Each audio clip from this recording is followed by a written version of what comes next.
সম্মানিত সুধী, আল্লাহ তাআলা প্রিয় নবী মুহাম্মদ রাসূলুল্লাহ সাল্লাল্লাহু আলাইহি ওয়াসাল্লামকে জাজিরাতুল আরবে পাঠিয়েছিলেন। যে শহরে তিনি প্রিয় হাবিবকে পাঠিয়েছিলেন সেই শহরটি হচ্ছে মক্কাতুল মুকাররমা, এবং কুরাইশ বংশে রাসূল সাল্লাল্লাহু আলাইহি ওয়াসাল্লাম এসেছিলেন। বনু হাশিমি খানদানে তিনি এসেছিলেন এবং আরবি ভাষাভাষী জনগোষ্ঠীর মাঝে আল্লাহ তাআলা প্রিয় নবী সাল্লাল্লাহু আলাইহি ওয়াসাল্লামকে প্রেরণ করেছেন। তিনি তার 40 বছর বয়সে নবুয়ত লাভ করেছেন এবং সর্বশ্রেষ্ঠ আসমানি কিতাব আল কুরআন আল কারীম কিন্তু প্রিয় নবীজি মুহাম্মদ রাসূলুল্লাহ সাল্লাল্লাহু আলাইহি ওয়াসাল্লামের উপর নাজিল হয়েছে এবং দীর্ঘ 23 বছর ধরে মানবজাতির বিভিন্ন সমস্যার সমাধান দেওয়ার জন্য কোরআন আল্লাহ তাআলা নাজিল করেছিলেন। রাসূল সাল্লাল্লাহু আলাইহি ওয়াসাল্লাম পৃথিবীতে 63 বছর হায়াত পেয়েছেন এবং 63 বছর শেষে তিনি মদিনাতুল মুনাওয়ারাতে ইন্তেকাল করেন এবং সেখানেই তার নিজ হাতে প্রতিষ্ঠিত মসজিদে নববীর পাশে আজও তিনি শুয়ে আছেন। আমরা এই প্রফিট সিরিজে সৈয়দনা আদম আলাইহিস সালাম থেকে শুরু করে রাসূল সাল্লাল্লাহু আলাইহি ওয়াসাল্লাম পর্যন্ত কোরআনে বর্ণিত 25 জন নবীকে নিয়ে, তাদের জীবনে নিয়ে আমরা এখানে আলোচনা করছি। আর তারই ধারাবাহিকতায় রাসূল সাল্লাল্লাহু আলাইহি ওয়াসাল্লাম হচ্ছেন দ্য লাস্ট মেসেঞ্জার, সর্বশেষ নবী এবং সর্বশেষ রাসূল। আল্লাহ তাআলা সূরাতুল আহজাবে ইরশাদ করছেন, মা কানা মুহাম্মাদুন আবা আহাদিম মির রিজালিকুম ওয়ালাকিন রাসূলুল্লাহি ওয়া খাতামান নাবিয়্যিন। তিনি হচ্ছেন খাতামুন নাবিয়্যিন, সর্বশেষ নবী। নবী আসার সাইয়েদনা আদম আলাইহিস সালাম থেকে শুরু করে নবীদের আগমনের যে ধারাবাহিকতা, সেটার সিল মেরে রাসূল সাল্লাল্লাহু আলাইহি ওয়াসাল্লামের মাধ্যমে সিলড আপ করা হয়েছে। এই ধারাবাহিকতাকে কাট আপ করে দেওয়া হয়েছে, তারপরে কোনো নবী আসবে না। এবং রাসূল সাল্লাল্লাহু আলাইহি ওয়াসাল্লাম নিজেও ইরশাদ করেছেন যে লা নাবিয়্যা বা'দি, আমার পরে কেউই আর নবী হিসেবে আসবে না, আমি হচ্ছে শেষ নবী, শেষ রাসূল। এবং রাসূলুল্লাহ সাল্লাল্লাহু আলাইহি ওয়াসাল্লাম তিনি বনি ইসমাঈলের নবী, বনি ইসরাইলের নয়। আমরা জানি যে পৃথিবীতে নবীদের যে ধারাবাহিকতা, নবী আসার যে সিলসিলা, এটা ইব্রাহিম আলাইহিস সালাম থেকে 2 ভাগ হয়েছে। কারণ আমরা সাইয়েদনা ইব্রাহিম আলাইহিস সালামের পর্বে বলেছিলাম যে তিনি হচ্ছেন আবুল আম্বিয়া, সকল নবীদের বাবা। ইব্রাহিম আলাইহিস সালামের 2 জন পুত্র সন্তান ছিল, আমরা জানি, ইসহাক আলাইহিস সালাম, ইসমাঈল আলাইহিস সালাম। এই ইসহাক আলাইহিস সালামের সন্তান হচ্ছে ইয়াকুব আলাইহিস সালাম, এবং এই চ্যানেলেই সব নবীরা এসেছে। ইয়াকুব আলাইহিস সালামের অপর নাম হচ্ছে ইসরাইল, ফলে এই চ্যানেলে যত নবী এসেছে তারা হচ্ছে বনি ইসরাইলের নবী। কিন্তু ইব্রাহিম আলাইহিস সালামের অপর সন্তান ইসমাঈল আলাইহিস সালামের চ্যানেলে কোনো নবী আসেনি। তো সব নবী যেহেতু ইসমাঈল আলাইহিস সালামের চ্যানেলে না এসে ইসহাক আলাইহিস সালামের চ্যানেলে এসেছে, সবাই ভেবেছিল শেষ নবীও হয়তো এই চ্যানেলেই আসবে। কিন্তু আল্লাহ তাআলা তাদের ধারণাকে নস্যাৎ করে দিয়ে সাইয়েদনা মুহাম্মদুর রাসূলুল্লাহ সাল্লাল্লাহু আলাইহি সাল্লামকে ইসমাঈল আলাইহিস সালামের চ্যানেলে প্রেরণ করেছেন। তাই তিনি বনি ইসমাঈল, তিনি বনি ইসরাইল নন। এবং রাসূল সাল্লাল্লাহু আলাইহি ওয়াসাল্লাম তিনি হচ্ছেন বিশ্ব নবী, গ্লোবাল প্রফেট, অথবা দ্য প্রফেট অব ইউনিভার্স। গোটা বিশ্বের জন্য তিনি নবী হয়ে পৃথিবীতে এসেছেন। আল্লাহ তাআলা বলছেন, ওয়ামা আরসালনাকা ইল্লা কাফাতান লিন-নাসি বাশীরাও ওয়া নাযীরা। অর্থাৎ হে নবী, আমি আপনাকে গোটা বিশ্ববাসীর জন্য, পুরো মানব মণ্ডলীর জন্য আপনাকে আমি সুসংবাদ দানকারী এবং ভীতি প্রদর্শনকারী হিসেবে প্রেরণ করেছি। এবং সহিহ বুখারীর বর্ণনায় আল্লাহর হাবিব সাল্লাল্লাহু আলাইহি ওয়াসাল্লাম ফরমান যে আমাকে আল্লাহ তাআলা এমন 5টি নেয়ামত দিয়েছেন যেটা অন্য কোনো নবীকে দেননি। এর মধ্যে একটা হচ্ছে, অন্যান্য সকল নবীকে আল্লাহ তাআলা বিশেষ জনপদের জন্য, বিশেষ জাতিগোষ্ঠীর জন্য নবী করে প্রেরণ করেছেন, কিন্তু আমাকে আল্লাহ তাআলা গোটা মানব মণ্ডলীর জন্য প্রেরণ করেছেন। রাসূল সাল্লাল্লাহু আলাইহি ওয়াসাল্লাম বলেন, ওয়া কানা নাবিয়্যু ইউবআসু ইলা কওমিহি খাসসা। নবীদেরকে তাদের নির্দিষ্ট কওমে, জাতির কাছে নবী হিসেবে পাঠানো হয়েছে। ওয়া বুইসতু ইলান নাসি কাফা, আর আমি গোটা মানব মণ্ডলীর জন্য, বিশ্ববাসীর জন্য নবী হয়ে প্রেরিত হয়েছে। এবং রাসূলুল্লাহ সাল্লাল্লাহু আলাইহি ওয়াসাল্লামকে তিনি বলেছেন যে আমাকে শাফাআতের সুযোগ দেয়া হবে কিয়ামতের দিন, যে ভয়ঙ্করতম দিনে নবীরাও থারথার করে কাঁপতে থাকবে আল্লাহ তাআলার সামনে, একটি টু শব্দ করার সাহসটুকুন পাবে না, কোনো কথা বলার সাহস পাবে না। ঠিক সেই মুহূর্তে আল্লাহ রাসূল সাল্লাল্লাহু আলাইহি ওয়াসাল্লামকে শাফাআতের অনুমতি দেওয়া হবে। সুবহানাল্লাহি ওয়া বিহামদিহি। রাসূলুল্লাহ সাল্লাল্লাহু আলাইহি ওয়াসাল্লামের অনেকগুলো নাম রয়েছে। হাদিসে এসেছে যে রাসূল সাল্লাল্লাহু আলাইহি ওয়াসাল্লামের এক নাম হচ্ছে আল মাহি, আল আকিব, আল হাশির। কিন্তু কালামুল্লাহ মাজিদে রাসূল সাল্লাল্লাহু আলাইহি ওয়াসাল্লামের 2টি নাম উল্লেখিত হয়েছে, একটি হচ্ছে মুহাম্মদ আর একটা আহমদ। আল্লাহ তাআলা বলছেন, ওমা মুহাম্মাদুন ইল্লা রাসূল ক্বাদ খালাত মিন ক্বাবলিহির রুসুল, মুহাম্মদ তো একজন নবী, আর তার আগে অনেক নবী পৃথিবীতে এসেছিলেন, তারা আবার বিদায় নিয়েছেন। তাহলে মুহাম্মদ নামটি পেলাম। মুহাম্মদ নাম ছাড়াও তার আরেকটি নাম কোরআনে উল্লেখিত হয়েছে, সেটা হচ্ছে আহমদ। সাইয়েদনা ঈসা আলাইহিস সালামের ভাষায় ইয়াতি মিন বাদি ইসমুহু আহমদ, তিনি বলেছিলেন যে আমার পরে একজন নবী আসবে, তার নাম হবে আহমদ। তাহলে কোরআনে রাসূল সাল্লাল্লাহু আলাইহি ওয়াসাল্লামের দুইটি নাম পাওয়া যায়, একটা মুহাম্মদ, একটা আহমদ। এবং রাসূল সাল্লাল্লাহু আলাইহি ওয়াসাল্লামকে আল্লাহ তাআলা আমাদের জন্য মডেল বানিয়ে পাঠিয়েছেন। সব ক্ষেত্রে তিনি আমাদের model, the best standard of character. Allah তাআলা ইরশাদ করছেন, ওয়া ইন্নাকা লা আলা খুলুকিন আযীম, নবী হে আপনি সুমহান চরিত্রের উপর প্রতিষ্ঠিত। আপনার চরিত্র হচ্ছে অনুকরণীয় চরিত্র, গোটা বিশ্ববাসী আপনার চরিত্র থেকে শিখবে, জানবে, আলোকিত হবে। এবং রাসূল সাল্লাল্লাহু আলাইহি ওয়াসাল্লাম হচ্ছে the best example to follow. এই পৃথিবীতে যার ফলোয়ার হওয়া যায়, যাকে অনুসরণ করা যায়, যাকে অনুকরণ করা যায়, তার মধ্যে শ্রেষ্ঠতম হচ্ছে আমাদের পেয়ারা হাবিব মুহাম্মদ রাসূলুল্লাহ সাল্লাল্লাহু আলাইহি ওয়াসাল্লাম। আল্লাহ তাআলা ইরশাদ করছেন, লাকাদ কানা লাকুম ফি রাসূলিল্লাহি উসওয়াতুন হাসানা, অর্থাৎ তোমাদের রাসূলের মধ্যেই রয়েছে তোমাদের জন্য সর্বোত্তম আদর্শ। আমরা যেন তাকে আমাদের জীবনের মডেল, আমাদের জীবনের আইকন, আমাদের জীবনের আদর্শ হিসেবে গ্রহণ করি। এজন্য আল্লাহ তাআলা রাসূল সাল্লাল্লাহু আলাইহি ওয়াসাল্লামকে আমাদের জন্য উসওয়াতুন হাসানা, অনুকরণীয় উত্তম আদর্শ হিসেবে তিনি রাসূল সাল্লাল্লাহু আলাইহি ওয়াসাল্লামকে আমাদের কাছে প্রেরণ করেছেন। এবং তিনি শুধু মুসলিমদের জন্য নবী হয়ে আসেননি, তিনি শুধু বিশ্বাসীদের কাছেই নবী হয়ে আসেননি, তিনি শুধু আরববাসীদের কাছেই নবী হয়ে আসেননি, তিনি গোটা বিশ্বের জন্য রহমত হয়ে এসেছেন।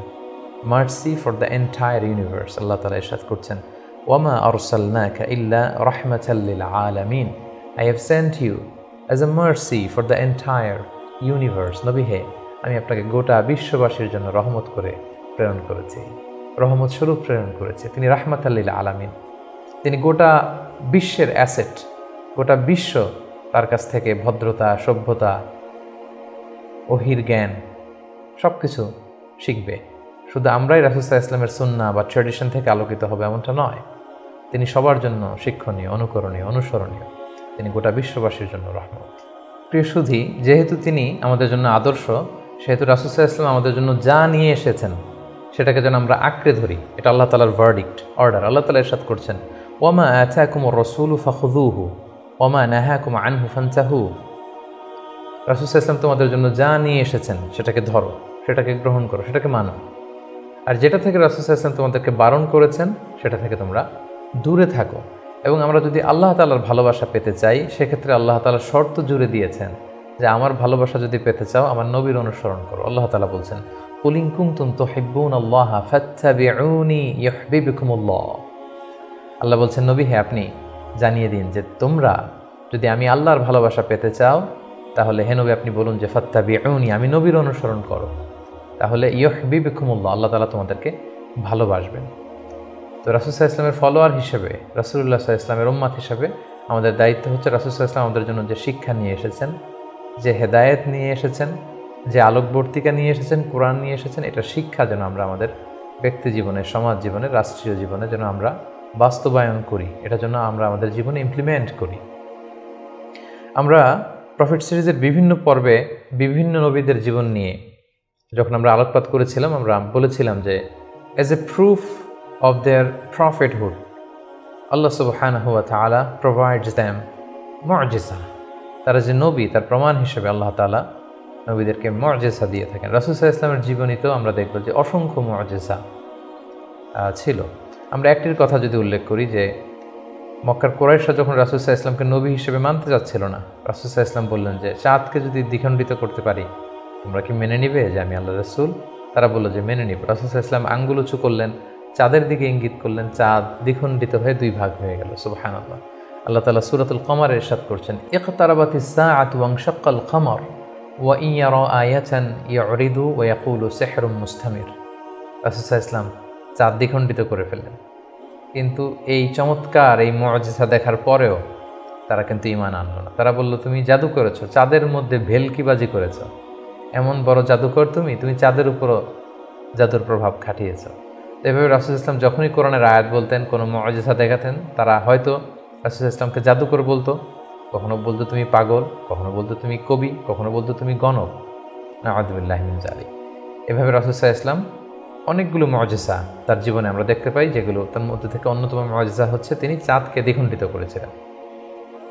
এবং রাসূল সাল্লাল্লাহু আলাইহি ওয়াসাল্লাম জন্মের আগেই, যেগুলোকে মুবাশশিরাত বা ইরহাসাত বলে, নবী হওয়ার আগে এমন কিছু অলৌকিক ঘটনা, এরকম অনেক ঘটনা কিন্তু ঘটেছে। যেমন রাসূল সাল্লাল্লাহু আলাইহি ওয়াসাল্লামের প্রিয় মাতা আমেনা যখন গর্ভবতী ছিলেন, তখন তিনি দেখেছেন যে তার পেট থেকে একটা আলো বের হয়ে এটা শাম দেশের বড় বড় প্রাসাদগুলোকে আলোকিত করছে। এটা কিন্তু রাসূল সাল্লাল্লাহু আলাইহি ওয়াসাল্লাম যে পৃথিবীতে আসবেন তার আগাম একটা বার্তা।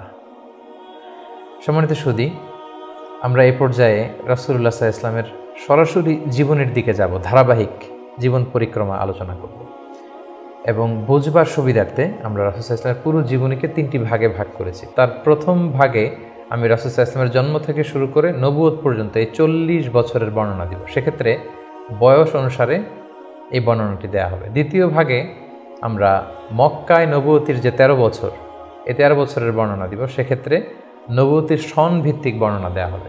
এবং সবশেষে আমরা মদিনায় রাসূল সাল্লাল্লাহু আলাইহি ওয়াসাল্লাম যে 10টি বছর কাটিয়েছেন, তৃতীয় পর্বে বা তৃতীয় ভাগে আমরা সেটির বর্ণনা দিব, আর সেটা হবে হিজরি সন ভিত্তিক বর্ণনা। তাহলে সম্মানিত সুধী, আর কাল বিলম্ব না করে আমরা রাসূল সাল্লাল্লাহু আলাইহি ওয়াসাল্লামের বায়োগ্রাফির একেবারে মূল পর্বে চলে যাই। আমরা বলেছি যে প্রথম পর্বে আমরা রাসূল সাল্লাল্লাহু আলাইহি ওয়াসাল্লামের প্রথম 40টি বছরের বর্ণনা দিব, জন্ম থেকে শুরু করে নবী হওয়ার আগ পর্যন্ত। আমরা শুরুতেই বলেছি যে তিনি মাক্কাতুল মুকাররমায় এসেছেন, তিনি কুরাইশ বংশে জন্মগ্রহণ করেছেন, বনু হাশেম ছিল ওনার খানদান, এবং রাসূলুল্লাহ সাল্লাল্লাহু আলাইহি ওয়াসাল্লামের পিতার নাম ছিল আব্দুল্লাহ, মায়ের নাম ছিল আমিনা, দাদার নাম ছিল আব্দুল মুত্তালিব। এবং দুঃখজনক হলেও সত্য যে রাসূলুল্লাহ সাল্লাল্লাহু আলাইহি সাল্লামের মাতা পিতার সংসার 7 দিনের বেশি ছিল না। মাত্র বিয়ের পরে তারা 7 দিনের মতো, 1 সপ্তাহের মতো সংসার করেছিলেন। সেই সাংসারিক জীবনেই রাসূল সাল্লাল্লাহু আলাইহি ওয়াসাল্লাম মায়ের গর্ভে এসেছেন। এবং রাসূল সাল্লাল্লাহু আলাইহি ওয়াসাল্লামের পিতা আব্দুল্লাহ তিনি ব্যবসার সফরে বেরিয়ে গিয়েছিলেন, ফেরবার পথে তিনি সেখানে ইন্তেকাল করেছেন। তখন রাসূল সাল্লাল্লাহু আলাইহি ওয়াসাল্লামের বয়স হচ্ছে মায়ের পেটের ভেতরে মাত্র 2 মাস। মায়ের পেটে থাকতেই তিনি বাবাহারা হয়েছেন। এবং তিনি জন্মগ্রহণ করেছেন যে বছরে, সেটাকে ঐতিহাসিকরা বলেছেন আমুল ফিল, অর্থাৎ আব্রাহার হস্তি বাহিনী যে বছর কাবা ধ্বংস করতে এসেছিলেন, ঠিক সেই বছর রবিউল আউয়াল মাসের 12 তারিখে সোমবার তিনি ওনার মা আমিনার কুলকে উজালা করে এই পৃথিবীতে এসেছেন, শুভাগমন করেছেন। এবং রাসূল সাল্লাল্লাহু আলাইহি ওয়াসাল্লামের আগমন এটা আমাদের জন্য আনন্দের, উচ্ছ্বাসের, ভালোবাসার। তিনি সর্বশেষ নবী, সর্বশেষ রাসূল হয়ে পৃথিবীতে আগমন করেছেন। রাসূলুল্লাহ সাল্লাল্লাহু আলাইহি ওয়াসাল্লাম সোমবার দিন জন্মগ্রহণ করেছেন, এটা নিয়ে ঐতিহাসিকদের মধ্যে কোনো মতভেদ নেই। কিন্তু তিনি কি রবিউল আউয়াল মাসের 12 তারিখে জন্মগ্রহণ করেছেন নাকি 2 তারিখে না 8 তারিখে, এই দিনগুলো নিয়ে ঐতিহাসিকরা মতভেদ করেছেন। তবে মাশহুর বা সবচেয়ে প্রসিদ্ধ মতামত হচ্ছে তিনি রবিউল আউয়াল মাসের 12 তারিখে জন্মগ্রহণ করেছেন আলাইহিস সালাতু ওয়াসসালাম। এবং রাসূলুল্লাহ সাল্লাল্লাহু আলাইহি ওয়াসাল্লামের এই জন্মের সালটাকে যদি আমরা খ্রিস্টাব্দ দিয়ে কনভার্ট করি, তাহলে সেটা ছিল 571 খ্রিস্টাব্দ। এবং আমরা জানি যে তৎকালীন সময়ে সম্ভ্রান্ত ফ্যামিলির লোকেরা তাদের সন্তানদেরকে ব্রেস্ট ফিডিং উইমেনদের কাছে দিয়ে দিত, দুধমা, তারা এসে তাদেরকে নিয়ে যেত। এবং রাসূল সাল্লাল্লাহু আলাইহি ওয়াসাল্লামকে হালিমাতুস সাদিয়া নামে একজন নারী, যিনি তায়েফ থেকে আরও 70 কিলো দূরে বনু সাদ এলাকা থেকে এসে তারা রাসূল সাল্লাল্লাহু আলাইহি ওয়াসাল্লামকে রাসূল সাল্লাল্লাহু আলাইহি ওয়াসাল্লামের দাদা আব্দুল মুত্তালিবের কাছ থেকে নিয়ে গিয়েছিল দুধ খাওয়ানোর জন্য। এবং সেটা তারা করতো এই কারণে যে যেহেতু মক্কা শহর, এখানে অনেক ব্যবসায়ীরা আসে, অনেক লোক আসে, এখানে আরবি ভাষার অনেক আঞ্চলিকতার একটা মিক্স আপ হয়ে গিয়েছিল।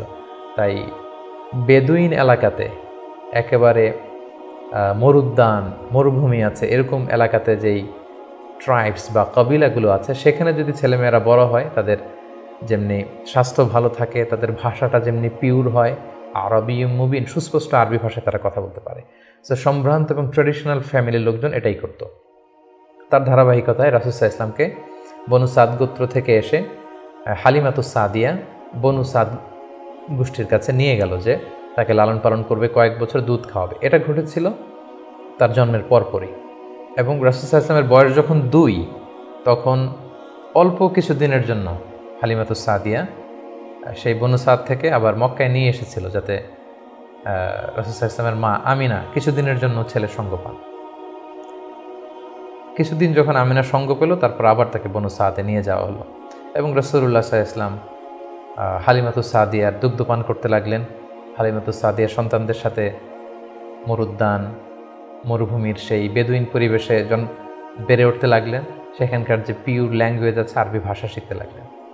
এবং রাসূল সাল্লাল্লাহু আলাইহি ওয়াসাল্লামের বয়স যখন 4, তখন তার প্রথম শাক্কা সাদার হয়েছে, যেটাকে সিনা চাক বলে, ওপেন হার্ট সার্জারি। রাসূল সাল্লাল্লাহু আলাইহি ওয়াসাল্লামের জীবনে মোট 3 বার এটা ঘটেছিল। বয়স যখন 4 তখন একবার, ওহী নাজিলের সময় একবার, মেরাজ যখন তিনি গিয়েছিলেন তখন একবার। রাসূল সাল্লাল্লাহু আলাইহি ওয়াসাল্লাম মরুভূমিতে বনু সাদ গোষ্ঠীর ছোট ছেলেদের সাথে খেলাধুলা করছিলেন। হঠাৎ জিবরাইল আলাইহিস সালাম এসে রাসূল সাল্লাল্লাহু আলাইহি ওয়াসাল্লামকে এক পাশে নিয়ে গলা থেকে শুরু করে নাভি পর্যন্ত ছিঁড়ে রাসূল সাল্লাল্লাহু আলাইহি ওয়াসাল্লামের হৃদয়টাকে বের করে জামজামের পানি দিয়ে ধৌত করে আবার ভেতরে ঢুকিয়ে দিলেন। এই জায়গাটাকে আবার মিলিয়ে ফেললেন, যেটা আধুনিক সময়ে আমরা এটাকে ওপেন হার্ট সার্জারি বলি। এই দৃশ্য হালিমাতুস সাদিয়ার ছেলেমেয়েরা দেখে ভয়ে দৌড়াতে লাগলো। মায়ের কাছে যেয়ে বলল, আমাদের কোরাইশি ভাই বোধহয় মারা গিয়েছে। হালিমাতুস সাদিয়া বিচলিত হয়ে আসলেন, দেখলেন যে না, মারা যায়নি। মুহাম্মদ, শিশু মুহাম্মদ, তিনি বিচলিত অবস্থায় আছেন। তারা ভয় পেয়ে গেলেন এবং ভাবলেন যে না, এই ছেলের যদি কিছু হয়ে যায় তাহলে তো এর দায়ভার আমার উপর আসবে, আমরা দিয়ে আসবো মুহাম্মদকে। রাসূল সাল্লাল্লাহু আলাইহি ওয়াসাল্লামের বয়স যখন 5, তখন হালিমাতুস সাদিয়া রাসূল সাল্লাল্লাহু আলাইহি ওয়াসাল্লামকে নিয়ে, ছোট্ট মুহাম্মদ সাল্লাল্লাহু আলাইহি ওয়াসাল্লামকে নিয়ে তার মায়ের কাছে দিয়ে আসলেন। যেহেতু 5 বছর বয়সে এখন তিনি সুস্পষ্ট আরবিতে কথা বলতে পারেন এবং দুধ খাওয়ানো তো সেই 2 বছর বয়সেই শেষ। তিনি মরুভূমির সুন্দর প্রকৃতিতে সুঠাম দেহ নিয়ে বড় হচ্ছেন, সুন্দর আরবি ভাষায় কথা বলতে পারেন। 5 বছর বয়সে মায়ের কাছে ফিরিয়ে দেওয়া হলো। এবং রাসূল সাল্লাল্লাহু আলাইহি ওয়াসাল্লামের আম্মা আমিনা, তিনি প্রতি বছর রাসূল সাল্লাল্লাহু আলাইহি ওয়াসাল্লামের বাবার কবর জিয়ারত করতে ইয়াসরিবে যেতেন, যেটা পরবর্তীতে মদিনা নামকরণ হবে, আমরা শুনব সেই ঘটনা। প্রতি বছর যেহেতু তিনি যান, রাসূল সাল্লাল্লাহু আলাইহি ওয়াসাল্লামকে যখন নিয়ে আসা হলো, তার পরের বছর তিনি রাসূল সাল্লাল্লাহু আলাইহি ওয়াসাল্লামকে নিয়ে রাসূল সাল্লাল্লাহু আলাইহি ওয়াসাল্লামের বাবার কবর জিয়ারত করতে গেলেন। রাসূল সাল্লাল্লাহু আলাইহি ওয়াসাল্লামের বয়স তখন 6 বছরের ছোট্ট বালক। জিয়ারত করলেন। জিয়ারত করে ফিরে আসার পথে রাসূল সাল্লাল্লাহু আলাইহি ওয়াসাল্লামের মাতা আমিনা, তিনি মারা গেলেন মক্কা মদিনার মাঝখানে আবওয়া নামক জায়গায়। আল্লাহু আকবার।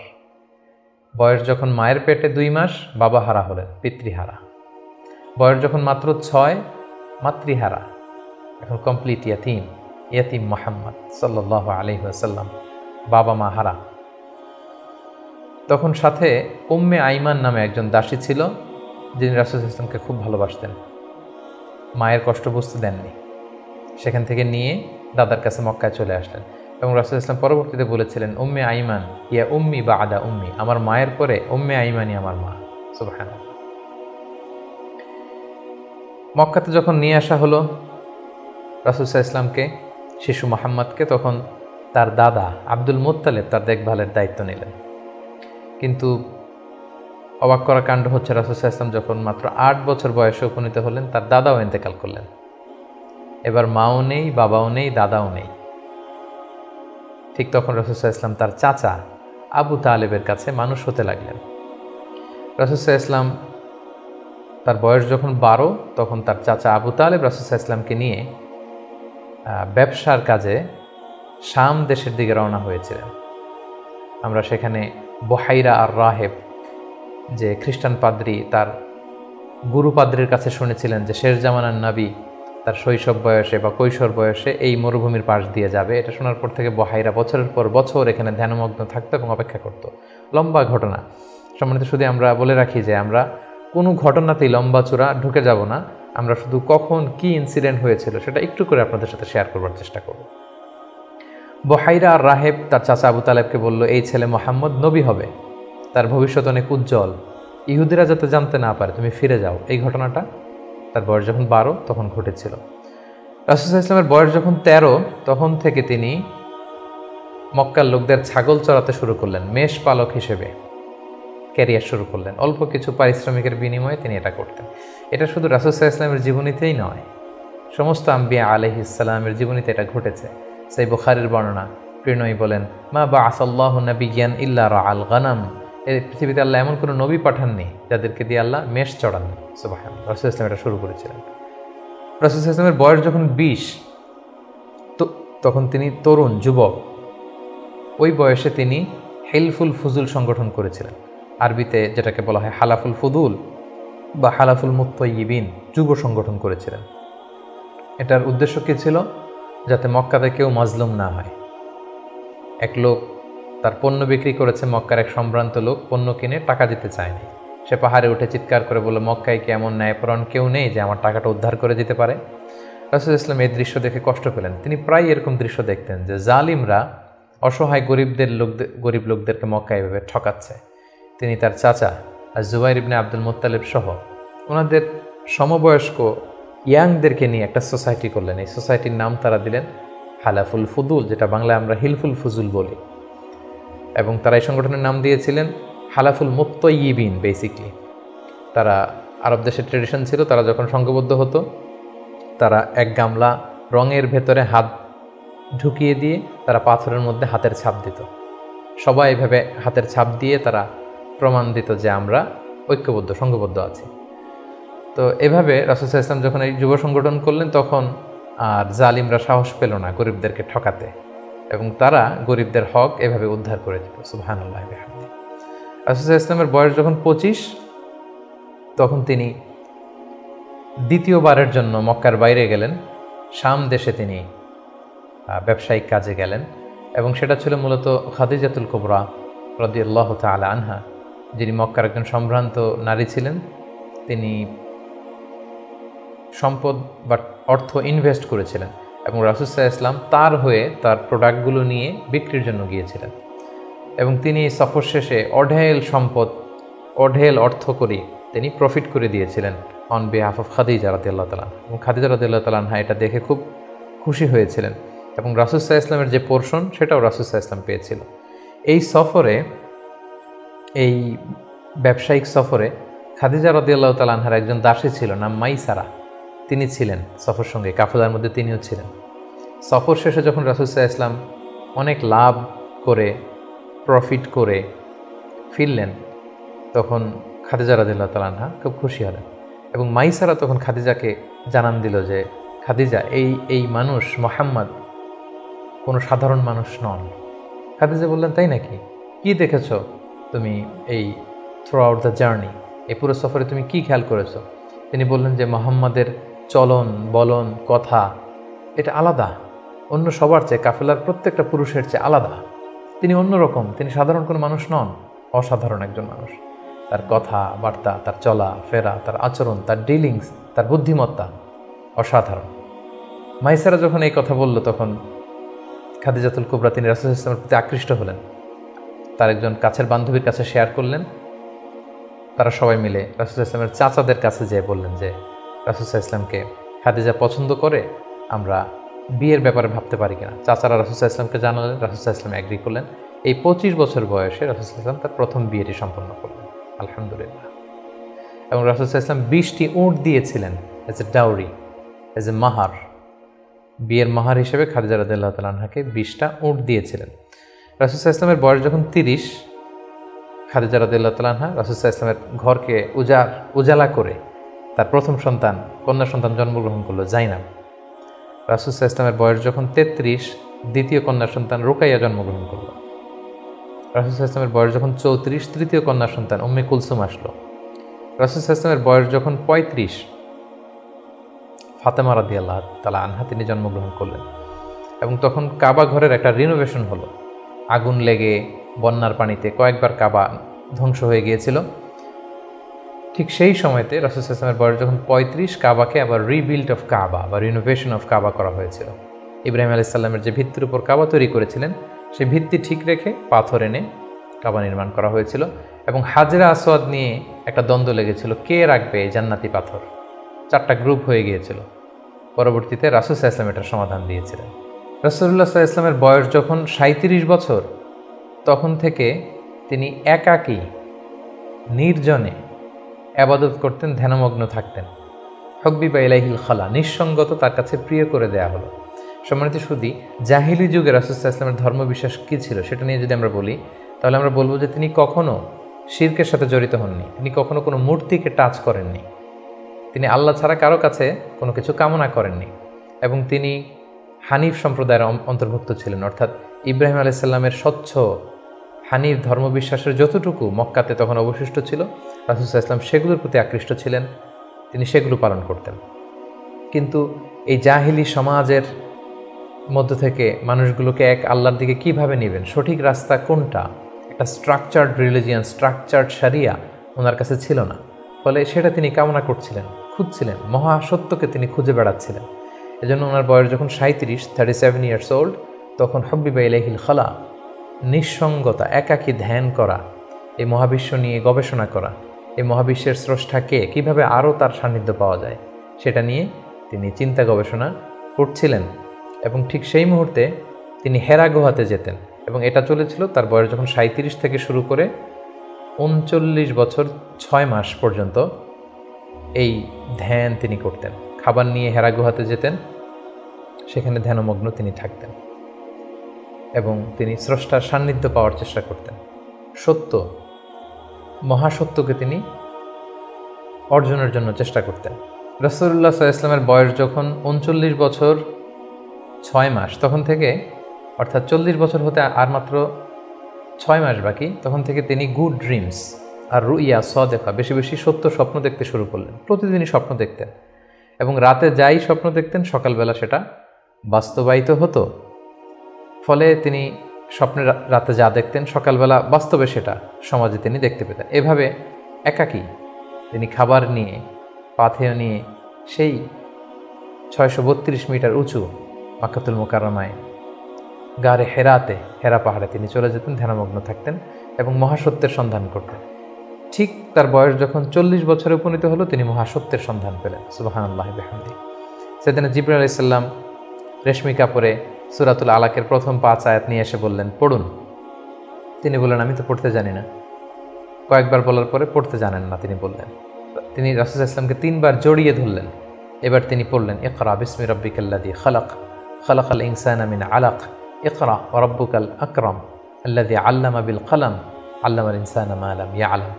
এই যে কোরআনের প্রথম 5 আয়াত হেরা গুহাতে নাজিল হলো, তখন রাসূল সাল্লাল্লাহু আলাইহি ওয়াসাল্লাম পড়লেন।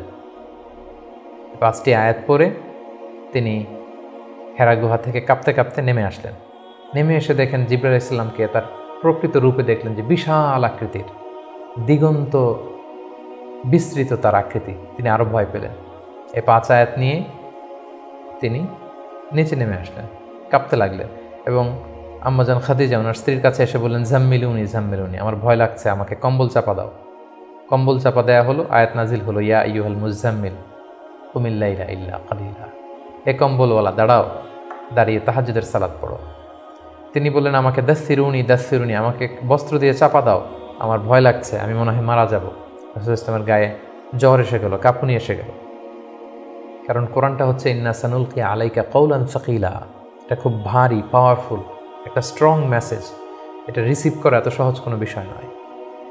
যখন তিনি বললেন, কাপড় দিয়ে আমাকে আচ্ছাদন করো, আয়াত নাজিল হলো, ইয়া আইয়ুহাল মুদ্দাসসির কুম ফাআনদির, হে কাপড়ওয়ালা দাঁড়াও, কুম দাঁড়াও, বসে থাকার সময় নেই, কুম ফাআনদির, মানুষকে সতর্ক করো। এই যে রাসূল সাল্লাল্লাহু আলাইহি ওয়াসাল্লাম দাঁড়ালেন আর বিশ্রামের সময়টুকু পেলেন না, কোরআন নাজিল হতে লাগলো। রাসূল সাল্লাল্লাহু আলাইহি ওয়াসাল্লাম ভয় পেতে লাগলেন শুরুর দিকে। আম্মাজান খাদিজা আশ্বস্ত করে বললেন যে আপনি ভয় পাবেন না, আপনার মধ্যে অনেক ভালো গুণাবলী আছে, আল্লাহ আপনাকে কখনোই অপদস্থ করবেন না। তিনি তার কাজিনের কাছে, ওরাকা ইবনে নাওফলের কাছে নিয়ে গেলেন। তিনিও আশ্বস্ত করলেন যে যাকে তুমি দেখেছো বিশাল আকৃতিতে, যে তোমার কাছে সূরা আলাকের 5 আয়াত নিয়ে এসেছে, তিনি হচ্ছেন নামুস, সে জিবরিল। তোমার আগে সব নবীদের কাছে তিনিই আসতেন আল্লাহর বাণী নিয়ে। সুবহানাল্লাহ। ভয় পেও না, তুমি চালিয়ে যাও, এবং তোমার জাতিগোষ্ঠী তোমার বিরোধিতা করবে, তোমাকে তোমার এলাকা থেকে বের করে দিবে। রাসূল ইসলাম বললেন, আমার গোষ্ঠীর আত্মীয়রা আমাকে বের করে দিবে? তিনি বললেন, হ্যাঁ, এই বাণীবাহকের কাজ যারা করে পৃথিবীতে তাদেরকে এই ভাগ্যই বরণ করতে হয়েছে। সুবহানাল্লাহ। সম্মানিত শুধু এভাবে ইকরা বিসমি রাব্বিকাল্লাযী খালাক, read in the name of your Lord who has created, এই বাণী নাজিলের মধ্য দিয়ে রাসূল সাল্লাল্লাহু আলাইহি ওয়াসাল্লাম অফিশিয়ালি নবী হলেন, নবুয়ত লাভ করলেন, এবং তার বয়স ছিল তখন 40 বছর। তাহলে আমরা প্রথম পর্ব শেষ করলাম, যেখানে আমরা বলেছি প্রথম পর্বে আমরা রাসূল ইসলামের জন্ম থেকে শুরু করে নবী হওয়া পর্যন্ত এই 40 বছরের বর্ণনা আমরা প্রথম পর্বে শুনলাম। এবারে আমরা দ্বিতীয় পর্বে চলে যাব। দ্বিতীয় পর্বে আমরা বর্ণনা করব নবী হওয়ার পর থেকে হিজরতের আগ পর্যন্ত মক্কায় নবুয়তের 13 বছর ওনার কেমন কেটেছে, কি কি ইনসিডেন্ট ছিল, কি কি ঘটনার মধ্যে দিয়ে, স্ট্রাগলের মধ্যে দিয়ে তিনি গিয়েছেন, সেটা আমরা এখন শুনবো ইনশাআল্লাহ। আমরা শুরুতেই বলেছিলাম যে দ্বিতীয় পর্ব আমরা আলোচনা করব নবুয়তির সন ভিত্তিক। তো নবুয়তির প্রথম বছরে রাসূল সাল্লাল্লাহু আলাইহি ওয়াসাল্লামের কাছে কোরআনের আয়াত যাই নাজিল হতো, সেটা তিনি খুব প্রাইভেটলি কাছের লোকদের কাছে প্রচার করতেন, অন্যদেরকে বলতেন না। ফলে তিনি যে নবী হয়েছেন এটা ওনার কাছের লোকজন ছাড়া কেউ জানতে পারেনি। তিনি সর্বপ্রথম খাদিজা রাদিয়াল্লাহু তাআলা আনহার কাছে বলেছেন, তিনি বিশ্বাস করে ঈমান এনেছেন। তার চাচাতো ভাই ছোট্ট আলী রাদিয়াল্লাহু তাআলা আনহুর কাছে বলেছেন, আলী রাদিয়াল্লাহু তাআলা আনহু ছোটদের মধ্যে ঈমান এনেছেন। দাসদের মধ্যে থেকে প্রথম যায়েদ ইবনে হারেসা, যিনি রাসূল সাল্লাল্লাহু আলাইহি ওয়াসাল্লামের পালক পুত্রের মর্যাদায় ছিলেন, তিনি ঈমান এনেছেন। সবচাইতে কাছের ঘনিষ্ঠ বন্ধু আবু বকর রাদিয়াল্লাহু তাআলা আনহুর কাছে বলেছেন, তিনিও ঈমান এনেছেন। এবং রাসূল সাল্লাল্লাহু আলাইহি ওয়াসাল্লাম গোপনে, অর্থাৎ যেটাকে বলা হয় প্রাইভেট দাওয়া, তিনি টার্গেট ভিত্তিক কাছের ঘনিষ্ঠ আমানতদার যাকে তিনি রিলাই করতে পারেন তাদের কাছে তিনি বলতে আরম্ভ করলেন, এবং তারা গোপনে গোপনে প্রাইভেটলি রাসূল সাল্লাল্লাহু আলাইহি ওয়াসাল্লাম ডাকে সাড়া দিয়ে ঈমান আনলো, মুসলিম হতে আরম্ভ করলো। সুবহানাল্লাহ। এভাবে 3 বছর তিনি প্রাইভেট দাওয়া দিয়েছেন মক্কায়। নবুয়তির তৃতীয় বছরে 3 বছর পর আল্লাহ তাআলা আয়াত নাজিল করলেন, ফাসদা বিমা তুমার ওয়া আ'রিদ আনিল মুশরিকিন।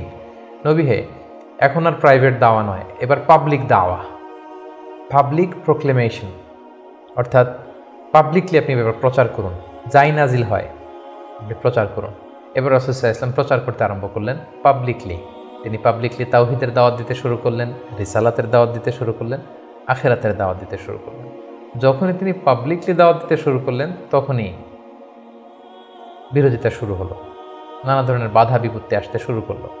তিনি পাহাড়ের চূড়ায় যেয়ে বললেন, হে মক্কাবাসী, হে আমার গোষ্ঠীর লোকেরা, আমি যদি বলি যে এই পাহাড়ের পেছনে একদল ঘোড়সাওয়ার আক্রমণ করার জন্য বসে আছে, বিশ্বাস করবে আমার কথা? সবাই বললো, হ্যাঁ অবশ্যই করব, কারণ মা জাররাবনা মিনকা ইল্লা সিদখান, আমরা জীবনে তো মুহাম্মদ তোমার কাছ থেকে কোনোদিন মিথ্যা বলতে শুনি নাই, তুমি যা বলবে তাই বিশ্বাস করব। তখন রাসূল সাল্লাল্লাহু আলাইহি ওয়াসাল্লাম বললেন, তাহলে জেনে রাখো, আমাকে যদি নবী হিসেবে না মানো, আখিরাতে যদি বিশ্বাস না করো, আল্লাহকে যদি একক একমাত্র রব হিসেবে না মানো, তোমাদের জন্য কঠিন শাস্তি অপেক্ষা করছে। একথা শুনে তারা মর্মাহত হলো এবং রাসূল সাল্লাল্লাহু আলাইহি ওয়াসাল্লামের চাচা আবু লাহাব পাথর নিয়ে রাসূল সাল্লাল্লাহু আলাইহি ওয়াসাল্লামের প্রতি নিক্ষেপ করলেন। এবং তখনই সূরাতুল লাহাব নাজিল হলো। সূরাতুল লাহাব, তাব্বাত ইয়াদা আবি লাহাবি ওয়া তাব, ধ্বংস হোক, নিপাত যাক আবু লাহাবের 2 হাত।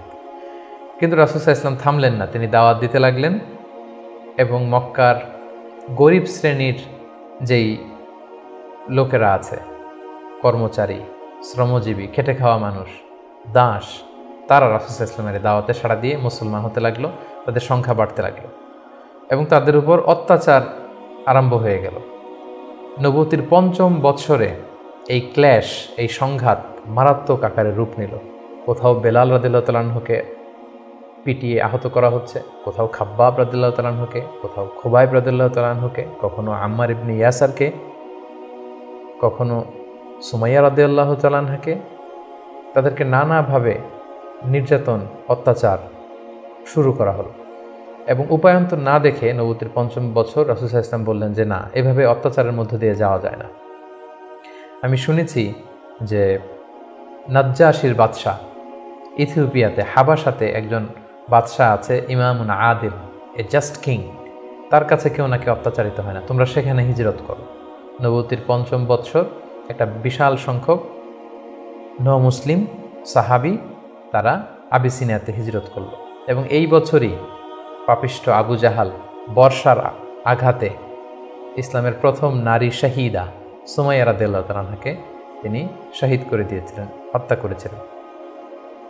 এভাবে খুব কঠিন মুহূর্ত যখন যাচ্ছিল মুসলিমদের উপর, মুসলিমদের একটা অংশ আবিসিনিয়াতে হিজরত করলো, রাসূল সাল্লাল্লাহু আলাইহি ওয়াসাল্লাম অন্যান্যদেরকে নিয়ে কষ্ট সহ্য করেও মক্কাতে অবস্থান করলেন। ঠিক ওই মুহূর্তে একটা আশার বাণী নিয়ে আসলো আমির হামজা, রাসূল সাল্লাল্লাহু আলাইহি ওয়াসাল্লামের চাচার ইসলাম গ্রহণ এবং ওমরে ফারুকের ইসলাম গ্রহণ। সুবহানাল্লাহ।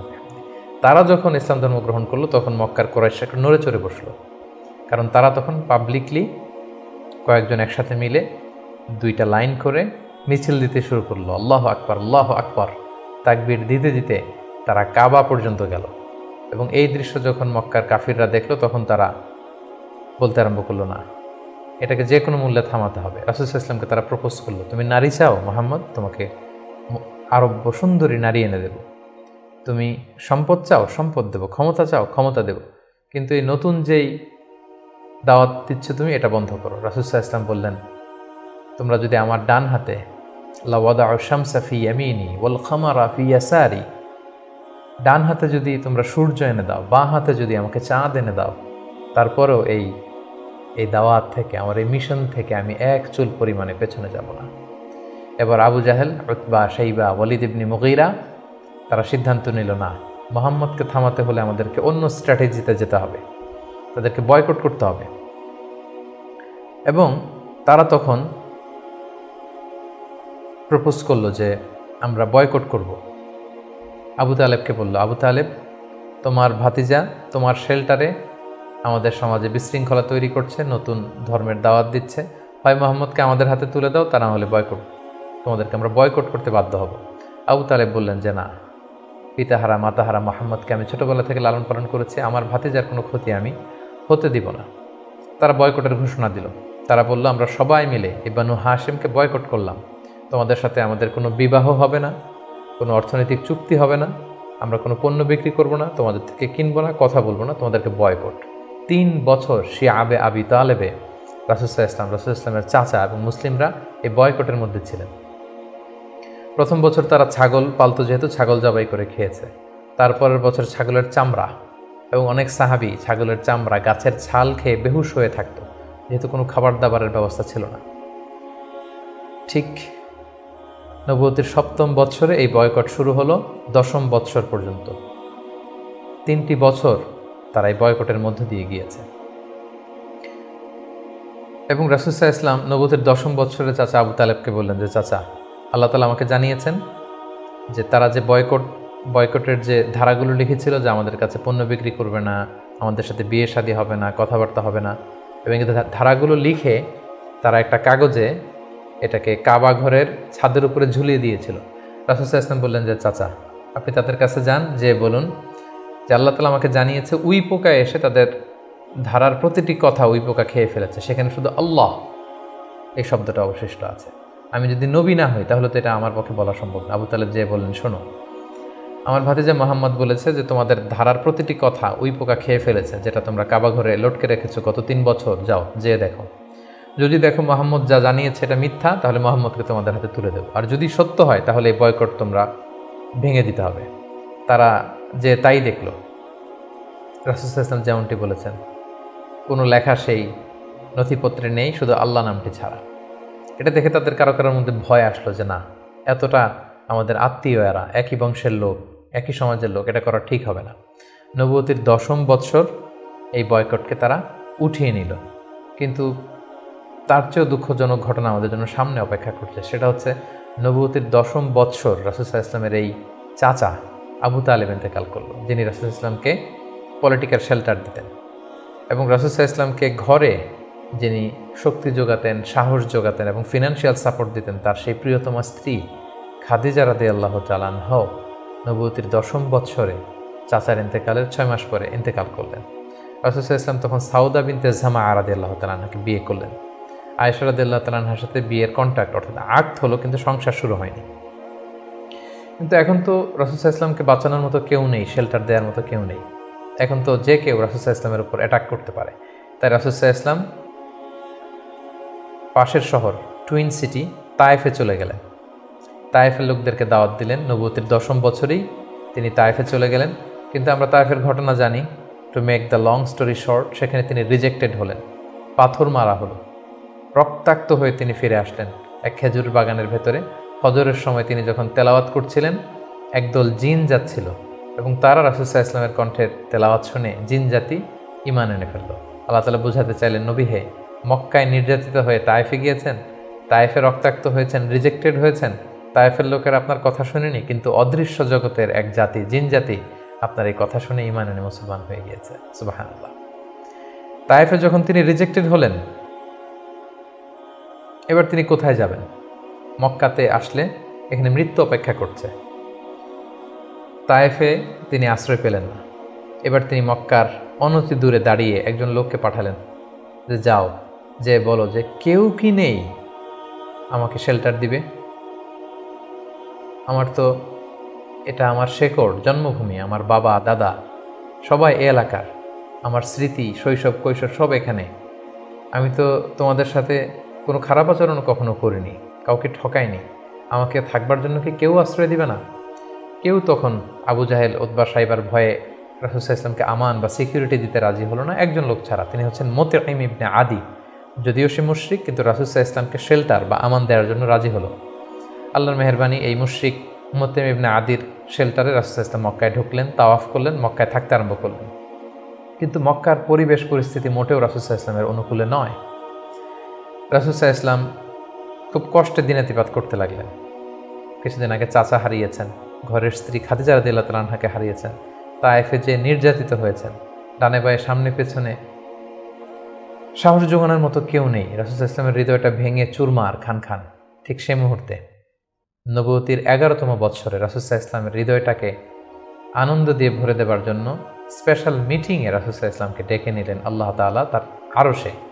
আল্লাহ তাআলা নাজিল করলেন সুবহানাল্লাযী আসরা বিআবদিহি লাইলাম মিনাল মাসজিদিল হারাম ইলাল মাসজিদিল আকসা।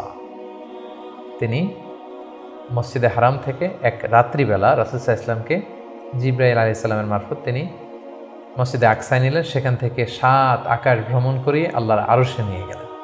সুবহানাল্লাহ। সেখানে সালাত ফরজ করা হলো। রাসূল সাল্লাল্লাহু আলাইহি ওয়াসাল্লামের সাথে একান্তে আল্লাহ তাআলা কথোপকথন করলেন, রাসূল সাল্লাল্লাহু আলাইহি ওয়াসাল্লামের মন ভালো করে দিলেন। মেরাজ থেকে তিনি ফিরে আসলেন, কিন্তু এখন যাবেন কোথায়? মক্কায় তো থাকার পরিবেশ নেই। তখন তিনি ওনার গ্লোবাল নেভিগেশন এটা বাড়ানোর জন্য ট্রাই করলেন যে ফরেন লোক আমি পাই কিনা, যে বিদেশে কোথাও যেয়ে থাকা যায় কিনা, প্রবাসে। রাসূল সাল্লাল্লাহু আলাইহি ওয়াসাল্লাম তখন হজের মৌসুমটাকে বেছে নিলেন, কারণ হজে মক্কায় হাজার হাজার লোক চারদিক থেকে আসতো এবং হজের মৌসুমগুলোতে আবু জাহেল, উতবা, সাইবা, ওয়ালিদ ইবনে মুগীরা তারা মক্কায় প্রবেশের যে প্রধান ফটক বা গেটে সেখানে দাঁড়িয়ে হাজিদেরকে বলতো, খবরদার, মক্কার যেখানে মনে চায় যাও, মানাসিকুল হজ পালন করো, কিন্তু মক্কায় একজন পাগল আছে, তার নাম মুহাম্মদ, তার কাছে যেও না, সে এমন কথা বলবে তোমাকেও পাগল বানায় ফেলবে। আমরা জানি যে আল ইনসানু হারিসুন আলা মা মুনিআ, মানুষকে যেটা থেকে বারণ করা হয় মানুষের সেটার ব্যাপারে আগ্রহ থাকে বেশি। সবাই তখন মক্কায় যে খুঁজতে আরম্ভ করলো যে কে এই মুহাম্মদ। যারাই রাসূল সাল্লাল্লাহু আলাইহি ওয়াসাল্লামের কাছে আসতো, রাসূল সাল্লাল্লাহু আলাইহি ওয়াসাল্লাম তাদেরকে আল্লাহ নাজিল করা কোরআন তেলাওয়াত শোনায় দিতেন এবং রাসূল সাল্লাল্লাহু আলাইহি ওয়াসাল্লামের কণ্ঠে কোরআন তেলাওয়াত শুনে এরকম অনেক ভিনদেশি মুসলমান হয়ে গিয়েছিল। সুবহানাল্লাহ। কিন্তু রাসূল সাল্লাল্লাহু আলাইহি ওয়াসাল্লামের তো একটা সেটেলমেন্ট লাগবে। কোথায় যাবেন তিনি? তিনি মিনাতে এবং আকাবাতে খুঁজতে আরম্ভ করলেন। নবুয়তির 11তম বৎসরে খুঁজতে খুঁজতে হঠাৎ মিনার একটা টেন্টে, তাঁবুতে তিনি ঢুকলেন। 6 জন লোক সেখানে বসা। রাসূল সাল্লাল্লাহু আলাইহি ওয়াসাল্লাম জিজ্ঞেস করলেন, তোমরা কারা? তারা বলল, আমরা খাজরাজ গোষ্ঠীর মানুষ, ইয়াসরিব আমাদের বাড়ি। মদিনার পূর্ব নাম ছিল ইয়াসরিব। তাদের সংখ্যা ছিল মাত্র 6 জন। সুবহানাল্লাহ। আসলে পৃথিবীতে যত বড় কাজ হয়েছে, যত বিপ্লব হয়েছে, এগুলো কিন্তু হয়েছে সামান্য কয়েকজন লোক থেকে শুরু হয়েছে, পরে একটা বিপ্লবের রূপ নিয়েছে। এই যে দেখেন ইমানের বীজ আল্লাহ তাআলা কিভাবে এই 6 জন লোকের মাধ্যমে মদিনাতে পৌঁছাবে। রাসূল সাল্লাল্লাহু আলাইহি ওয়াসাল্লাম বললেন, তোমরা খাজরাজের 6 জন? কোন খাজরাজ, কোন ইয়াসরিব? ওই যে ইয়াসরিবের পাশে ইহুদিরা বাস করে? তারা বললেন হ্যাঁ। রাসূল সাল্লাল্লাহু আলাইহি ওয়াসাল্লাম বললেন, তোমাদের কি কিছু সময় হবে, আমি তোমাদের কিছু শোনাবো? তারা বললেন হ্যাঁ, শোনান। রাসূল সাল্লাল্লাহু আলাইহি ওয়াসাল্লাম কোরআনের আয়াত তেলাওয়াত করলেন। তারা যতই শুনতে লাগলো অভিভূত হতে লাগলো, মোহিত হতে লাগলো। রাসূল সাল্লাল্লাহু আলাইহি ওয়াসাল্লামের হাতে হাত রেখে শাহাদা পড়ে তারা মুমিন হয়ে গেল এবং রাসূল সাল্লাল্লাহু আলাইহি ওয়াসাল্লাম বললেন, যাও, তোমরা এই কোরআনের কথা, আমি যে নবী, আমি যে শেষ নবী, এই কথা তোমাদের লোকালয়ে, তোমাদের জনপদে যেয়ে তোমরা বল। এবং তারা যে ইয়াসরিবে ফিরে যেয়ে আরও 6 জনকে নিয়ে পরের বছর আসলো।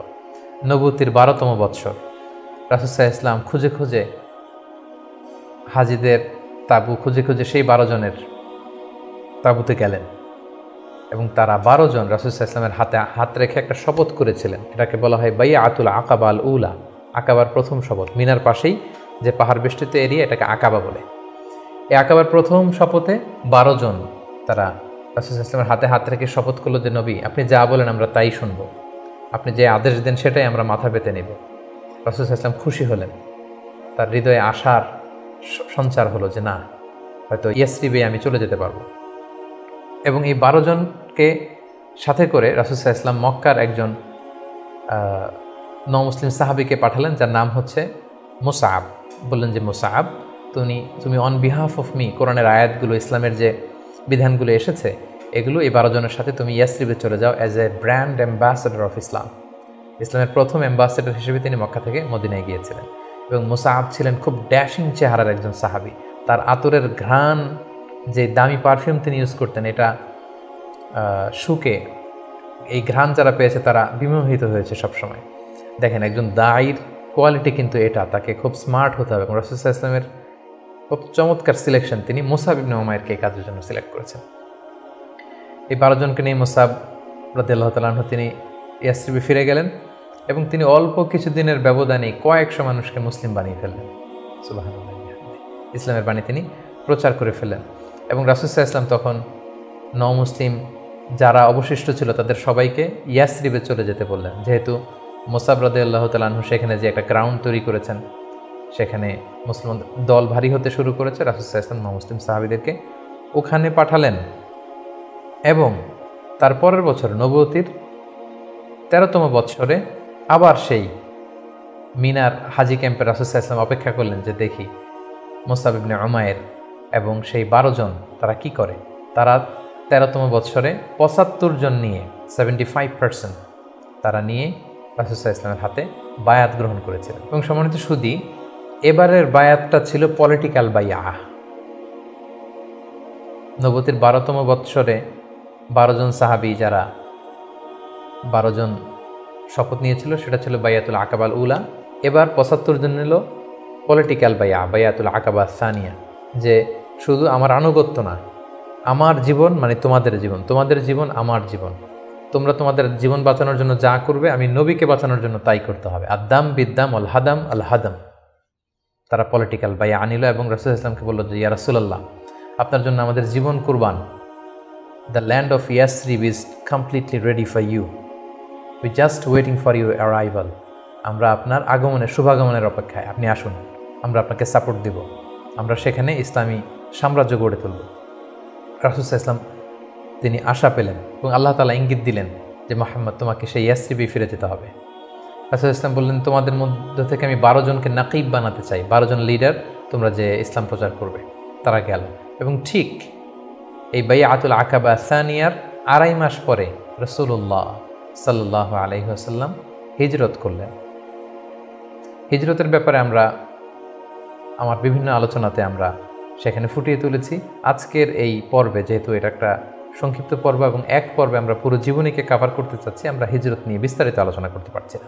প্রিয় সুধী, এবার আমরা রাসূল সাল্লাল্লাহু আলাইহি ওয়াসাল্লামের জীবনীর 3য় পর্ব বা 3য় ভাগ শুরু করব, যেটা আমরা বলেছিলাম হিজরতের পর থেকে শুরু করে ইন্তেকাল পর্যন্ত।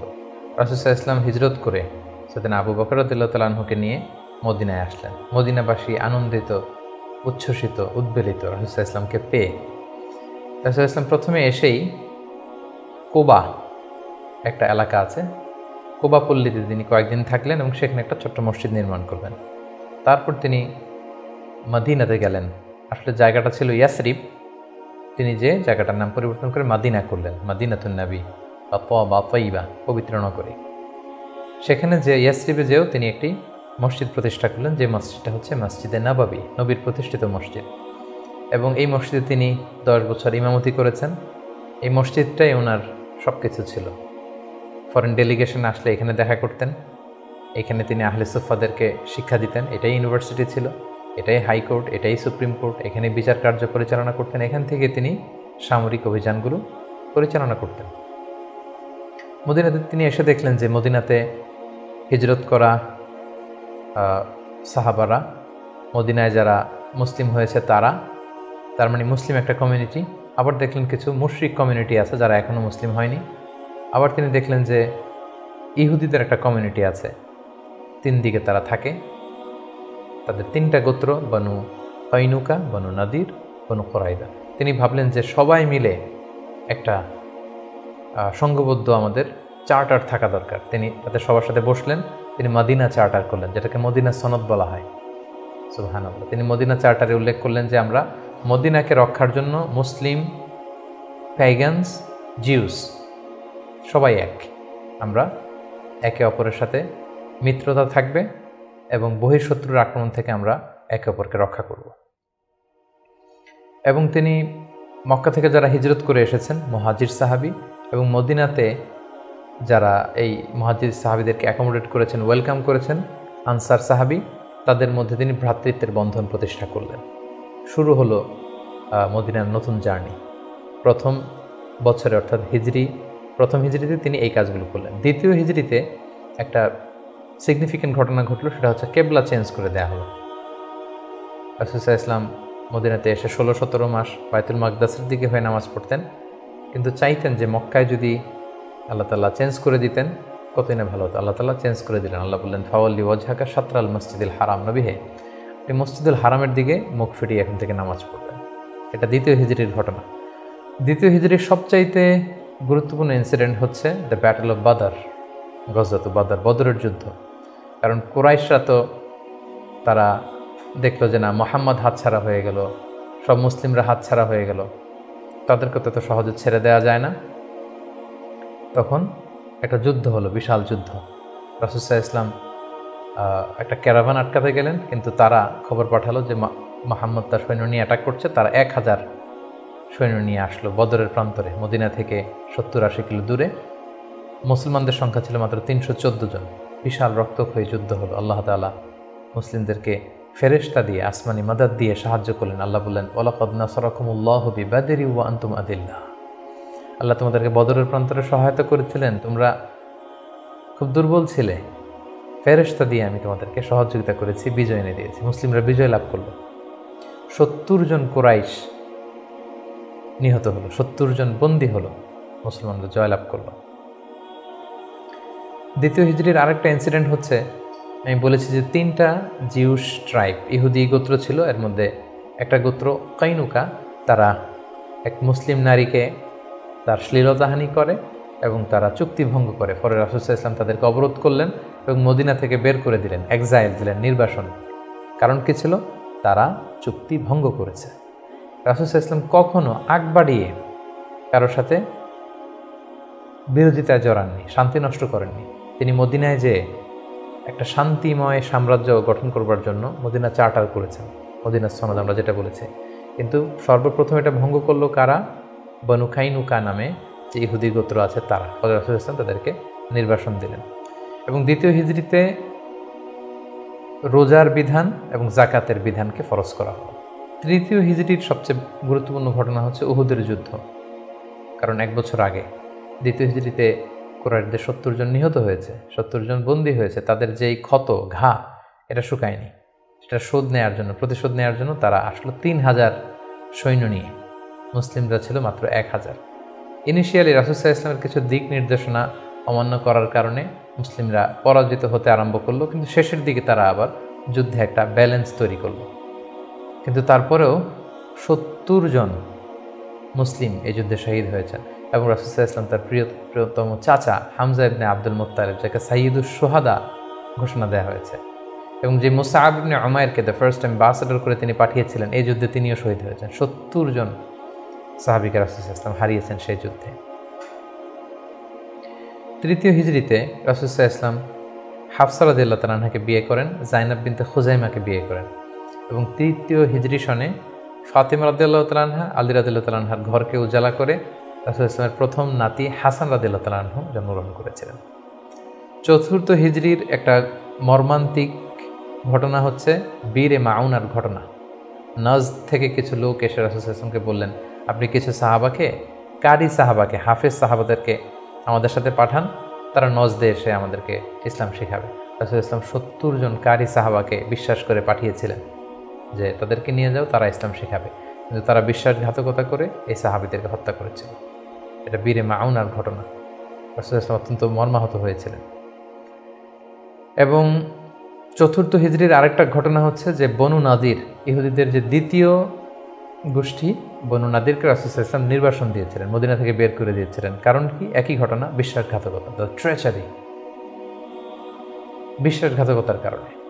রাসূল সাল্লাল্লাহু আলাইহি ওয়াসাল্লাম আবু বকর, ওমর ফারুককে নিয়ে রক্তপণ কালেকশন করবার জন্য সেখানে গিয়েছিলেন এবং তারা বলল যে হ্যাঁ, আমরা এটাতে অংশগ্রহণ করবো, আপনি আসুন। কিন্তু তারা প্ল্যান করে রেখেছিল যে রাসূল সাল্লাল্লাহু আলাইহি ওয়াসাল্লামকে এমন একটা ঘরের নিচে বসাবেন, যেই ঘরের উপর থেকে একজন ইহুদি বড় একটা পাথরের খণ্ড রাসূল সাল্লাল্লাহু আলাইহি ওয়াসাল্লামের মাথায় নিক্ষেপ করবেন, যাতে রাসূল সাল্লাল্লাহু আলাইহি ওয়াসাল্লাম সেখানে নিহত হন।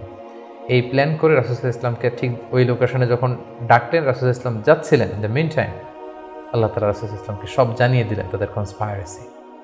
জিবরাইল আলাইহিস সালাম বললেন, ইয়া রাসূলুল্লাহ, এই মুহূর্তে এখান থেকে আপনি চলে যান মদিনায়। মদিনায় আসলেন, এসে বিশাল বাহিনী গঠন করে বনু নাদিরকে তিনি ঘেরাও করলেন এবং তাদেরকে এই এলাকা থেকে উৎখাত করলেন এই বিশ্বাসঘাতকতার কারণে। যেহেতু মদিনা চার্টার ছিল একে অপরের শুভ কামনা করবে, শুভাকাঙ্ক্ষী হবে, মিত্র হিসেবে কাজ করবে, কিন্তু তারা রাসূল সাল্লাল্লাহু আলাইহি ওয়াসাল্লামকে হত্যার ষড়যন্ত্র করেছিল।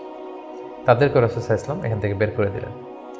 এবং চতুর্থ হিজরিতে মদকে আল্লাহ তাআলা হারাম ঘোষণা করলেন। এটা ছিল একটা গুরুত্বপূর্ণ ঘটনা। পঞ্চম হিজরিতে অনেকগুলো ঘটনা ঘটেছে, এর মধ্যে অন্যতম হচ্ছে বনু মুস্তালিকের যুদ্ধ হয়েছিল। তারা রাসূল সাল্লাল্লাহু আলাইহি ওয়াসাল্লামকে অতর্কিত আক্রমণ করতে চেয়েছিল, রাসূল সাল্লাল্লাহু আলাইহি ওয়াসাল্লাম আগেই তাদেরকে আক্রমণ করে এলাকা দখল করলেন। এবং সেখান থেকে ফিরে আসবার সময় ইফকের যে ঘটনা আমরা জানি, আম্মা জান আয়েশা রাদিয়াল্লাহু তাআলা আনহাকে অপবাদ দেয়া হয়েছিল। সফওয়ান ইবনে মুআত্তাল রাদিয়াল্লাহু তাআলা আনহুর সাথে তার অবৈধ সম্পর্ক আছে বলে মুনাফিকরা ছড়িয়ে দিয়েছিল, নাউযুবিল্লাহ। এবং আল্লাহ তাআলা আরশের উপর থেকে তিনি আম্মা জান আয়েশার পবিত্রতা ঘোষণা করেছেন। সুবহানাল্লাহ। এই ঘটনা পঞ্চম হিজরিতে ঘটেছিল। এবং পঞ্চম হিজরির সবচেয়ে ভয়ানক ঘটনা হচ্ছে আহজাবের যুদ্ধ বা খন্দকের যুদ্ধ। ইহুদি দুইটা গোষ্ঠী তারা যখন মদিনা থেকে নির্বাসিত হলো তাদের বিশ্বাসঘাতকতার কারণে, তারা যে কুরাইশদের লিডারদেরকে ফুসলাতে লাগলো, গাতাফান গোত্রের লিডারদেরকে ফুসলাতে লাগলো, আরবদেরকে ফুসলাতে লাগলো যে মুহাম্মদ কিন্তু তার দলবল নিয়ে দিনকে দিন শক্তিশালী হচ্ছে, এখনই সময়, এবছর যদি আমরা তাকে অ্যাটাক করে পরাহত করতে না পারে আমরা আটকাতে পারবো না। ফুসলাতে প্রভোগ করতে করতে তারা 10,000 সৈন্য জমা করলো এবং তারা প্ল্যান করলো যে আমরা 10,000 অ্যাটাক করব। আর ইহুদিদের একটা গোত্র ছিল বনু কুরাইজা, তারা এখনও পর্যন্ত কোনো চুক্তি ভঙ্গ করেনি, ফলে আপ আনটিল দ্যাট টাইম তাদের সাথে রাসূল সাল্লাল্লাহু আলাইহি ওয়াসাল্লামের সুসম্পর্ক ছিল এক ধরনের। তারা প্ল্যান করলো কোনোভাবে আমরা ভেতর থেকে বিশ্বাসঘাতকতার জন্য বনু কুরাইজাকে আমরা বলবো। তারা সেটাই করলো, 10,000 সৈন্য মদিনাতে অ্যাটাক করলো। এখন রাসূল সাল্লাল্লাহু আলাইহি ওয়াসাল্লাম কী করবেন? এই ছোট্ট বাহিনী নিয়ে তো 10,000 শক্তিশালী বাহিনীকে সামলানো সম্ভব নয়। রাসূল সাল্লাল্লাহু আলাইহি ওয়াসাল্লাম মিটিং করলেন, কনসাল্ট করলেন। সালমান আল ফারিসি তিনি বললেন যে আমরা আমাদের পারস্যে যুদ্ধের অনেকগুলো মাধ্যমের একটা মাধ্যম হচ্ছে ট্রেঞ্চ খনন করি, পরীক্ষা খনন করি।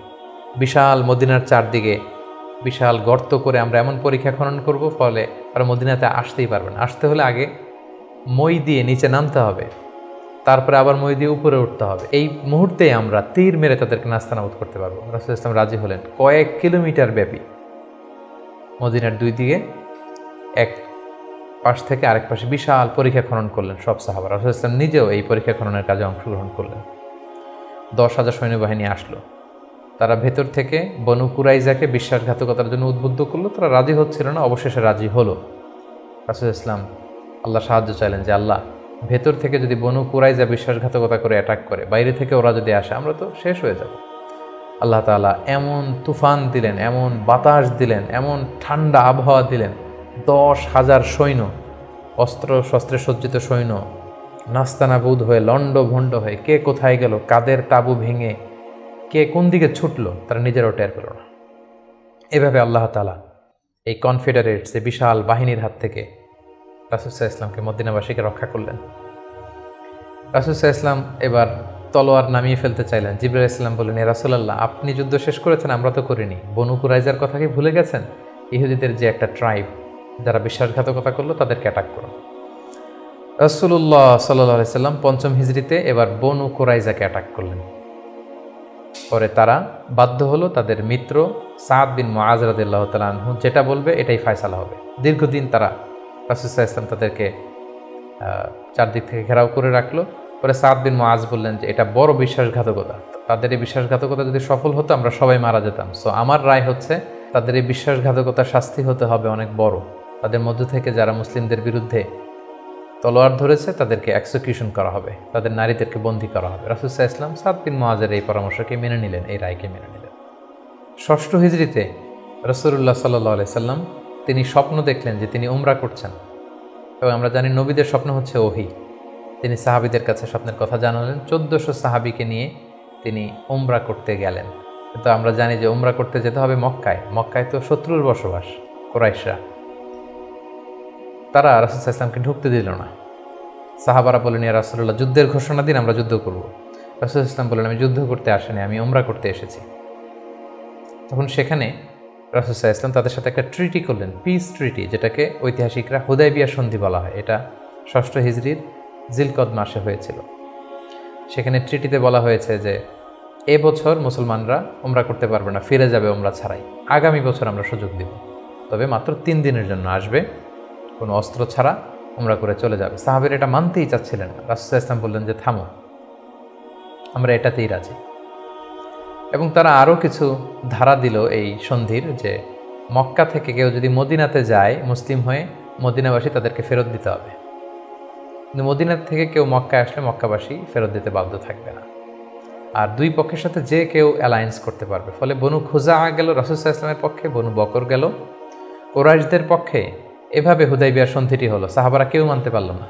রাসূল সাল্লাল্লাহু আলাইহি ওয়াসাল্লাম বললেন, সন্ধি স্বাক্ষরিত হয়ে গিয়েছে, সবাই মাথার চুল হলক করে হালাল হয়ে যাও, আমরা এখন মদিনায় ফিরে যাব। কেউ হালাল হচ্ছিল না। পরে উম্মে সালামা রাদিয়াল্লাহু তাআলা আনহার পরামর্শে রাসূল সাল্লাল্লাহু আলাইহি ওয়াসাল্লাম নিজেই তার পশু জবাই করলেন, নিজের মাথা নিজে হাল্লাক দিয়ে তিনি মাথা মুন্ডন করলেন। ফলে সবাই সেটি করল। সাহাবীদের কাছে মনে হচ্ছিল যে এটা একটা অপমান। ১৪০০ সাহাবী মুসলিম, সাদা এহরামের কাপড় পরে আমরা আসলাম, কিন্তু আমাদেরকে ঢুকতে দেয়া হলো না। রাসূল সাল্লাল্লাহু আলাইহি ওয়াসাল্লাম বললেন, না, এই সন্ধি আল্লাহ তাআলা বলেছেন যে ইন্না ফাতাহনা আলাকা ফাতহাম মুবিনা, নবী হে, তোমাদেরকে আমি বিজয় দিব। এবং চূড়ান্ত বিজয়ের জন্য এই সন্ধিটা গুরুত্বপূর্ণ ছিল। কারণ এখন দাওয়াতি কাজ চারদিকে ছড়িয়ে দেওয়ার জন্য কিছুদিন যুদ্ধ বিগ্রহ বন্ধের দরকার আছে। আল্লাহ তাআলা এই সন্ধির মাধ্যমে কেমন যেন মুসলমানদেরকে সেই ফেভারটি দিলেন, সেই সুযোগটি করে দিলেন। সুবহানাল্লাহ। ৭ম হিজরির গুরুত্বপূর্ণ একটি ঘটনা হচ্ছে খায়বার যুদ্ধ। রাসূল সাল্লাল্লাহু আলাইহি ওয়াসাল্লাম খায়বার বিজয় করলেন। মদিনা থেকে বেশ দূরে, ইহুদিদের সেখানে বিশাল পল্লী, বিশাল বসতি, এবং যাদেরকে তিনি নির্বাসন দিয়েছিলেন তারা যে সেখানে বসবাস করছিল। রাসূল সাল্লাল্লাহু আলাইহি ওয়াসাল্লাম খায়বার বিজয় করলেন, এবং খায়বার বিজিত হয়েছিল সাইয়েদনা আলী রাদিয়াল্লাহু তাআলা আনহুর হাতে। খায়বার যখন বিজয় হলো, খায়বারের বিশাল ল্যান্ড, খেজুর বাগান, রাসূল সাল্লাল্লাহু আলাইহি ওয়াসাল্লাম এগুলো পেলেন এবং চুক্তিতে আসলেন যে খায়বারের ইহুদিরা তারা সারা বছর জুড়ে যতটুকু খেজুর তারা উৎপাদন করবে এবং ফলমূল চাষ করবে তার অর্ধেক মদিনাতে দেয়া হবে। এবং খায়বার বিজয়ের পর থেকেই কিন্তু বেসিকলি মদিনাতে সাহাবাদের একটু অর্থনৈতিক সচ্ছলতা ফিরে আসলো। এবং ইন দ্য মিন টাইম, সেই নবুয়তির ৫ম বছরে যখন অত্যাচার হচ্ছিল, জাফর ইবনে আবি তালেব যখন তার সাথে করে রাসূল সাল্লাল্লাহু আলাইহি ওয়াসাল্লাম অনেককে নমুসলিমকে আবিসিনিয়ায় পাঠিয়েছিলেন, খায়বার বিজয়ের পরে রাসূল সাল্লাল্লাহু আলাইহি ওয়াসাল্লাম তাদেরকে নিয়ে আসলেন, তারা সবাই চলে আসলো। এবং এই ৭ম হিজরিতে রাসূল সাল্লাল্লাহু আলাইহি ওয়াসাল্লাম আশেপাশের বড় বড় যে রাজা আছে, কিং আছে, সুপার পাওয়ার আছে, তাদের কাছে তিনি চিঠি লিখে পাঠালেন যে মিন মুহাম্মদ ইলা হিরাকল আদিমের রোম। এইভাবে সবার কাছে তিনি চিঠি লিখে পাঠালেন যে আসলিম তাসলাম, সালামুন আলা মানিত্তাবা আলো হুদা, শান্তি তাদের প্রতি যারা হেদায়েতকে মানে। ফলে ইন্টারন্যাশনাল ইসলামকে পৌঁছানোর একটা সুযোগ কিন্তু ঠিক তখন রাসূল সাল্লাল্লাহু আলাইহি ওয়াসাল্লামের হলো। এবং ৭ম হিজরিতে রাসূল সাল্লাল্লাহু আলাইহি ওয়াসাল্লাম সাহাবাদেরকে নিয়ে উমরা করে আসলেন। এটাকে বলা হয় উমরাতুল কাদা। কারণ আমরা জানি যে ৬ষ্ঠ হিজরিতে তিনি উমরা করতে পারেননি, এবং সেই হুদায়বিয়া সন্ধির একটা ধারা ছিল এবছর ফিরে যেতে হবে, পরের বছর এসে উমরা করবে। রাসূলুল্লাহ সাল্লাল্লাহু আলাইহি ওয়াসাল্লাম পরের বছর যে উমরা করে আসলেন, এবং ঠিক সেই বছরই রাসূল সাল্লাল্লাহু আলাইহি ওয়াসাল্লাম মাইমুনা বিনতে হারেস রাদিয়াল্লাহু তাআলা আনহাকে বিয়ে করেছিলেন। ৮ম হিজরিতে যে সমস্ত ঘটনা ঘটেছে তার মধ্যে থেকে অন্যতম হচ্ছে মুতার যুদ্ধ, রোমকদের বিরুদ্ধে অনেক দূরের যুদ্ধ। ৩ জন সেনাপতি রাসূল সাল্লাল্লাহু আলাইহি ওয়াসাল্লাম এখানে ফিক্স করে দিয়েছিলেন, যায়েদ বিন হারিসা, জাফর ইবনে আবি তালেব, আব্দুল্লাহ ইবনে রাওয়াহা। কোনো অভিযানে তিনি ৩ জন সেনাপতি দেন না। এই যুদ্ধে ৩ জনকে তিনি সেনাপতি করলেন। তারা ৩ জনই বুঝতে পেরেছেন যে তারা প্রত্যেকে শহীদ হবেন, এবং সেটাই ঘটেছিল। রাসূল সাল্লাল্লাহু আলাইহি ওয়াসাল্লাম তাদের জন্য দোয়া করেছিলেন। সবশেষে খালিদ বিন ওয়ালিদ রাদিয়াল্লাহু তাআলা আনহুর নেতৃত্বে মুতার যুদ্ধ বিজয় হয়। অষ্টম হিজরির সবচাইতে সিগনিফিক্যান্ট ইভেন্ট হচ্ছে ফাতহু মাক্কা, মক্কা বিজয়, যেটার কারণ হচ্ছে হুদায়বিয়া সন্ধিতে একটা অ্যালায়েন্স হয়েছিল। বনু খুজা ছিল মুসলিমদের পক্ষে, বনু বকর ছিল কুরাইশদের পক্ষে, এবং কথা ছিল কেউ কাউকে অ্যাটাক করবে না। কিন্তু বনু বকরের কিছু লোক কুরাইশদের সহযোগিতায় অস্ত্র নিয়ে তারা একদিন রাতে বনু খুজাকে অ্যাটাক করে তাদের 20 জনকে নিহত করে। রাসূল সাল্লাল্লাহু আলাইহি ওয়াসাল্লাম এই সন্ধিকে আর অটুট রাখলেন না, এই অপরাধকে বরদাস্ত করলেন না। রাসূল সাল্লাল্লাহু আলাইহি ওয়াসাল্লাম যাতে মাফ করে দেয় এটার জন্য আবু সুফিয়ানকে পাঠানো হয়েছিল, রাসূল সাল্লাল্লাহু আলাইহি ওয়াসাল্লাম মানলেন না। বিশাল এক বাহিনী নিয়ে 10,000 সাহাবীকে নিয়ে তিনি মক্কা অভিমুখে রওনা হলেন এবং তিনি মক্কা বিজয় করলেন। এটাকে ঐতিহাসিকভাবে ফাতহু মাক্কা বলা হয়। রাসূল সাল্লাল্লাহু আলাইহি ওয়াসাল্লাম ফিরে আসলেন নিজের জন্মভূমিতে বিজয়ের বেশে। তিনি যে কাবার ভেতরে যত মূর্তি আছে এগুলোকে ভেঙে ফেললেন। বেলাল রাদিয়াল্লাহু আনহুকে বললেন, যাও কাবার উপরে উঠে আজান দাও। আজান দেয়া হলো। রাসূল সাল্লাল্লাহু আলাইহি ওয়াসাল্লাম নামাজ পড়লেন, কাবার ভেতরেও নামাজ পড়লেন। সবচেয়ে বড় 2-1 অপরাধীকে তিনি শাস্তি দিয়েছিলেন, বাকি সবাইকে তিনি মাফ করেছিলেন। সবাই ভয়ে কাঁপছিল। রাসূল সাল্লাল্লাহু আলাইহি ওয়াসাল্লাম বললেন যে লা তাসরিবা আলাইকুমুল ইয়াউম, আজকে তোমাদের প্রতি কোনো আক্রোশ নেই, তোমরা আমাদের ভাই, আমার আত্মীয়, আমরা একই এলাকার লোক। রাসূল সাল্লাল্লাহু আলাইহি ওয়াসাল্লাম ক্ষমা করে দিলেন এবং রাসূল সাল্লাল্লাহু আলাইহি ওয়াসাল্লামের ক্ষমার এই নমুনা দেখে সবাই মুসলিম হয়ে গেল। রাসূল সাল্লাল্লাহু আলাইহি ওয়াসাল্লামের হাতে হাত রেখে শাহাদা পাঠ করল। এভাবে মক্কা বিজয় হয়ে গিয়েছিল। মক্কা বিজয়ের পর অষ্টম হিজরির আরেকটা বড় ইনসিডেন্ট হচ্ছে হুনাইনের যুদ্ধ। মক্কাতে রাসূল সাল্লাল্লাহু আলাইহি ওয়াসাল্লাম 19 দিন অবস্থান করলেন। তার মদিনাতে ফিরে আসার আগেই বনু সাকিফ, বনু হাওয়াজিন যারা তায়েফের অধিবাসী, তারা রাসূল সাল্লাল্লাহু আলাইহি ওয়াসাল্লামের উপর অ্যাটাক করার প্ল্যান করল। রাসূল সাল্লাল্লাহু আলাইহি ওয়াসাল্লাম তাদের প্রতি অভিযান পরিচালনা করলেন। হুনাইন নামক জায়গায় যুদ্ধ হলো। শুরুতে মুসলমানরা পরাস্ত হয়েছিল, কিন্তু পরবর্তীতে মুসলমানরা বিজয় লাভ করল এবং এযাবৎকালে সবচাইতে বেশি গানিমাত, যুদ্ধলব্ধ সম্পদ রাসূল সাল্লাল্লাহু আলাইহি ওয়াসাল্লাম এই হুনাইনের যুদ্ধ থেকে তিনি পেয়েছিলেন। এবং এই যুদ্ধে রাসূল সাল্লাল্লাহু আলাইহি ওয়াসাল্লামের সেই দুধমা হালিমা, দুধবোন শাইমা, তারা বন্দী হয়ে এসেছিল। রাসূল সাল্লাল্লাহু আলাইহি ওয়াসাল্লাম তাদেরকে চিনতে পারলেন, তাদেরকে ক্ষমা করে দিলেন, তাদেরকে অনেক উপর হুকুম দিলেন। নবম হিজরিকে বলা হয় দ্য ইয়ার অফ ডেলিগেশনস, আমাল উফুদ। ইসলাম যেহেতু এখন একটা স্থিতিশীল শক্তিশালী অবস্থায় আছে, মুসলিম সাম্রাজ্য পৃথিবীর বিভিন্ন দেশ থেকে রাসূল সাল্লাল্লাহু আলাইহি ওয়াসাল্লামের সাথে অ্যালায়েন্স করার জন্য, জোট করার জন্য, তারা নিজেদের সমর্থন দেওয়ার জন্য অথবা শাহাদা পাঠ করে মুসলিম হওয়ার জন্য রাসূল সাল্লাল্লাহু আলাইহি ওয়াসাল্লামের কাছে এই বছর এসে নবম হিজরিতে এসে দেখা করতে লাগলো। এবং নবম হিজরিতে একটা বড় যুদ্ধ হয়েছিল যেটাকে তাবুকের যুদ্ধ বলা হয়। নবম হিজরির রজব মাসে রাসূল সাল্লাল্লাহু আলাইহি ওয়াসাল্লাম রোমানদের বিরুদ্ধে যুদ্ধ করার জন্য তিনি অভিযান পরিচালনা করেছিলেন এবং এই সময়টা ছিল প্রচণ্ড গরমের সময় এবং খেজুর পাকার মুহূর্ত। ফসল পেকেছে, ফসল কেটে ঘরে উঠাতে হবে, প্রচণ্ড গরম, সফরের দূরত্ব অনেক বেশি। মুনাফিকরা নানা তাল বাহানায় রাসূল সাল্লাল্লাহু আলাইহি ওয়াসাল্লামের কাছে ওজর আপত্তি করল, রাসূল সাল্লাল্লাহু আলাইহি ওয়াসাল্লাম মেনে নিলেন আর মুসলিমদেরকে নিয়ে রাসূল সাল্লাল্লাহু আলাইহি ওয়াসাল্লাম তাবুকে গেলেন। তাবুকে যে রাসূল সাল্লাল্লাহু আলাইহি ওয়াসাল্লাম সেখানে 20 দিন অবস্থান করলেন। আসলে সেখানে কোনো যুদ্ধ হয়নি, মুমিনদের ইমানি পরীক্ষার জন্য আল্লাহ তাআলা সর্বশেষ পরীক্ষাটা করলেন। মুসলিমদের এই বিশাল বাহিনী দেখে রোমান সাম্রাজ্যের সৈনিকেরা তারা যুদ্ধ করতে অস্বীকৃতি জানালো। যুদ্ধ ছাড়াই বিজয়ের বেশে রাসূল সাল্লাল্লাহু আলাইহি ওয়াসাল্লাম তাবুক থেকে ফিরে আসলেন। ফিরে আসার পথে রাসূল সাল্লাল্লাহু আলাইহি ওয়াসাল্লামকে জানানো হলো যে মুনাফিকরা একটা বিশেষ মসজিদ বানিয়েছে, সেখানে আপনাকে নিতে চায়। আপনি যে একবার নামাজ পড়াবেন, তারপরে সেখানে তারা ষড়যন্ত্র করবে। তাই তাদের ষড়যন্ত্রের মূলোৎপাটনের জন্য আপনি মদিনাতে ফেরার আগেই এই মসজিদকে জ্বালিয়ে দিবেন। আল্লাহ তাআলার অর্ডার। এই মসজিদের নাম হচ্ছে মসজিদে দিরার। মুমিনদের মধ্যে ডিভাইডেশন, ক্ষতি এবং সমাজের মধ্যে ক্যাওস সৃষ্টি করার জন্য, মুসলিমদের মধ্যে ঐক্যের মধ্যে ভাঙন তৈরি করবার জন্য তারা এই মসজিদ তৈরি করেছে। রাসূল সাল্লাল্লাহু আলাইহি ওয়াসাল্লাম পাঠালেন সাহাবীদেরকে, এই মসজিদকে জ্বালিয়ে দেয়া হলো। এবং এই নবম হিজরিতেই তায়েফের বনু সাকিব গোত্র এসে ইসলাম ধর্ম গ্রহণ করল এবং রাসূলুল্লাহ সাল্লাল্লাহু আলাইহি ওয়াসাল্লাম নবম হিজরিতে আবু বকর রাদিয়াল্লাহু তাআলা আনহুকে হজের আমির বানিয়ে হজে পাঠালেন। বললেন যে আবু বকর যাও, তুমি যে এবার হজের লিডিং তুমি দিবে আর বলে আসবে যে আগামী বছর 10ম হিজরিতে আমি নবী হজে যাব, এবং বলে দিয়ে আসবে যে আগামী বছর থেকে কোনো মুশরিক আর হজ করতে পারবে না। রাসূল সাল্লাল্লাহু আলাইহি ওয়াসাল্লামের নির্দেশনা পেয়ে নবম হিজরিতে আবু বকর রাদিয়াল্লাহু তাআলা আনহু তিনি হজ পরিচালনার জন্য গেলেন এবং যাওয়ার পথে পথিমধ্যে সকল আরব গোত্রগুলোকে তিনি জানিয়ে দিলেন যে আগামী বছর কিন্তু নবী হজে আসবে, ফলে কোনো মুশরিক আর আগামী বছর থেকে হজের সুযোগ পাবে না। এবং এই নবম হিজরিতে রাসূল সাল্লাল্লাহু আলাইহি ওয়াসাল্লাম জাজিরাতুল আরবের বিভিন্ন এলাকায় ইসলামের দাওয়াত পৌঁছানোর জন্য বিভিন্ন সাহাবাদেরকে দায়িত্ব দিয়ে দাঈ ইলাল্লাহ হিসেবে পাঠিয়েছেন। এবং ঠিক তখনই আল্লাহ তাআলা আয়াত নাজিল করলেন, ওয়ারাআইতান নাসা ইয়াদখুলুনা ফি দীনিল্লাহি আফওয়াজা। অর্থাৎ হে নবী, আপনি দেখবেন দলে দলে জাজিরাতুল আরবে লোকজন ইসলামের ছায়াতলে চলে আসছে। এবং সেটাই হলো, দলে দলে লোকজন ইসলাম ধর্ম গ্রহণ করতে লাগলো। দশম হিজরিতে রাসূল সাল্লাল্লাহু আলাইহি ওয়াসাল্লাম মুআয ইবনে জাবালকে আলী রাদিয়াল্লাহু তাআলা আনহুকে ইয়ামানে পাঠালেন, খালিদ বিন ওয়ালিদকে নাজরানে পাঠালেন। এবং দশম হিজরিতে রাসূল সাল্লাল্লাহু আলাইহি ওয়াসাল্লাম হজে বের হলেন। প্রায় লক্ষাধিক সাহাবাকে নিয়ে তিনি হজের জন্য গেলেন। সহিহ মুসলিমের বর্ণনা, জাবের রাদিয়াল্লাহু তাআলা আনহু বলেন, মদিনা থেকে জুলহুলাইফা থেকে ইহরাম বেঁধে রাসূল সাল্লাল্লাহু আলাইহি ওয়াসাল্লাম যখন বেরোলেন, আমি তাকিয়ে দেখি ডানে হাজার হাজার সাহাবী, বায়ে হাজার হাজার সাহাবী, সামনে পেছনে হাজার হাজার মানুষ। যেখান দিয়ে যাচ্ছে লোকজন রাসূল সাল্লাল্লাহু আলাইহি ওয়াসাল্লামের কাফেলার সাথে হজের জন্য যুক্ত হচ্ছে। রাসূল সাল্লাল্লাহু আলাইহি ওয়াসাল্লামের এই হজটাকে বিদায় হজ বলা হয়। এবং এই বিদায় হজে তিনি একটা ঐতিহাসিক ভাষণ দিয়েছিলেন, যেটাকে বিদায় হজের ভাষণ বলা হয়। দিনটা ছিল জুমাবার। রাসূল সাল্লাল্লাহু আলাইহি ওয়াসাল্লাম তিনি আরাফার ময়দানে জিলহজ মাসের 9 তারিখে ঐতিহাসিক ভাষণ দিয়েছিলেন, এই বিদায় হজের ভাষণ, যেখানে তিনি জাহিলিয়াতকে কবর দিয়েছিলেন। জাহিলিয়াতের সব কিছু তিনি সেদিন ড্যামলিশ করেছিলেন।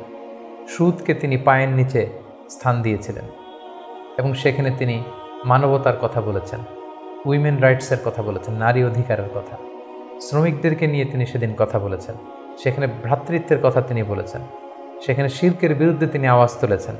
সেই ঐতিহাসিক বিদায় হজের ভাষণে তিনি মানুষদেরকে কল্যাণের পথে আহ্বান করেছেন। এবং তিনি বলেছেন আমিরের আনুগত্যের কথা। এভাবে তিনি সেই ঐতিহাসিক ভাষণটি দিয়েছিলেন। এবং সবশেষে তিনি বলেছিলেন যে তোমাদের মাঝে আমি দুটি জিনিস রেখে গেলাম। ইঙ্গিত দিচ্ছিলেন যে আমার সময় শেষ হয়ে এসেছে, তোমাদের মাঝে দুটি জিনিস, I have left behind two things to you, দুইটা জিনিস রেখে গেলাম। এই দুইটাকে তোমরা যদি আঁকড়ে ধরো তোমরা কখনো পথভ্রষ্ট হবে না। একটা হচ্ছে কিতাব আল্লাহ, আল্লাহর কিতাব, আর আরেকটা হচ্ছে সুন্নাতা রাসূলিহি, রাসূলের সুন্নাত। এই দুটাকে যারা আঁকড়ে ধরবে তারা কখনো পথভ্রষ্ট হবে না। এবং সেদিন ইসলামকে পরিপূর্ণ করে দেয়া হবে। আয়াত নাজিল হলো, আল ইয়াউমা আকমালতু লাকুম দীনাকুম ওয়া আতমামতু আলাইকুম নি'মাতি ওয়া রাদিতু লাকুমুল ইসলাম দীনা।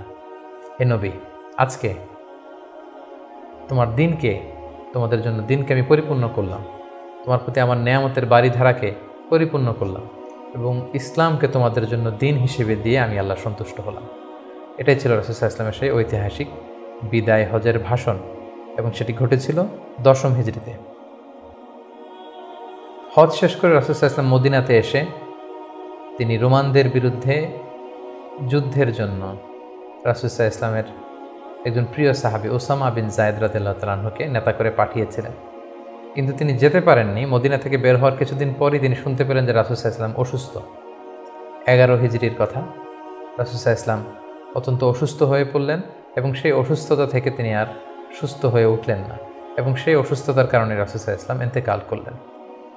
হিজরি 11 সনে রবিউল আউয়াল মাসের 12 তারিখ সোমবার রাসূলুল্লাহ সাল্লাল্লাহু আলাইহি ওয়াসাল্লাম এই পৃথিবী থেকে বিদায় নিলেন। এবং তিনি আম্মাজান আয়েশা রাদিয়াল্লাহু তাআলা আনহার কোলের মধ্যে মাথা রেখে আম্মাজান আয়েশা রাদিয়াল্লাহু তাআলা আনহার ঘরের ভেতরে তিনি ইন্তেকাল করেছিলেন।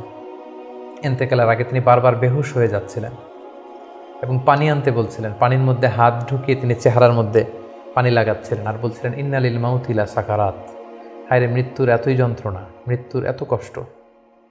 রাসূল সাল্লাল্লাহু আলাইহি ওয়াসাল্লাম আম্মাজান আয়েশা রাদিয়াল্লাহু তাআলা আনহার হাতে মেসওয়াক দেখে, তার শ্যালক যখন মেসওয়াক করছিল তিনি সেখানে ফেল করে তাকিয়েছিলেন। আম্মাজান আয়েশা বুঝতে পেরেছিলেন যে তিনি মেসওয়াক করবেন।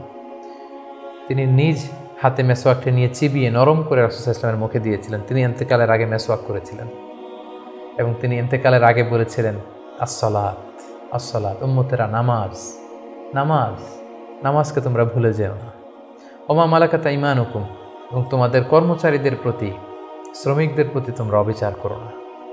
এই কথাগুলো বলে তিনি সর্বশেষ যে বাক্যটি উচ্চারণ করেছিলেন সেটি হচ্ছে, মা আল্লাযীনা আনআমা আল্লাহু আলাইহিম মিনান নাবিয়্যিন ওয়াস সিদ্দীকিন ওয়াশ শুহাদাই ওয়াস সালিহিন। অর্থাৎ হে আল্লাহ, নবী, সিদ্দিক, শুহাদা, সালেহ তাদের সাথে যেন আমি থাকি। আল্লাহুম্মা ইলা রাফিকিল আ'লা, আমি আমার প্রিয়তম বন্ধু আল্লাহ তাআলার কাছে ফিরে যাই। এই কথা বলেই তিনি নিস্তব্ধ হয়ে গিয়েছেন এবং গোটা উম্মাকে দুঃখের সাগরে ভাসিয়ে খাতামুন নবিয়িন সৈয়দুল মুরসালিন রাহমাতাল লিল আলামিন তিনি তার শেষ নিঃশ্বাস ত্যাগ করেন। এবং নবীরা যেখানে মারা যায় সেই জায়গাটি পবিত্র। নবীরা যেখানে ইন্তেকাল করেন সেখানেই তাদেরকে কবরস্থ করা হয়।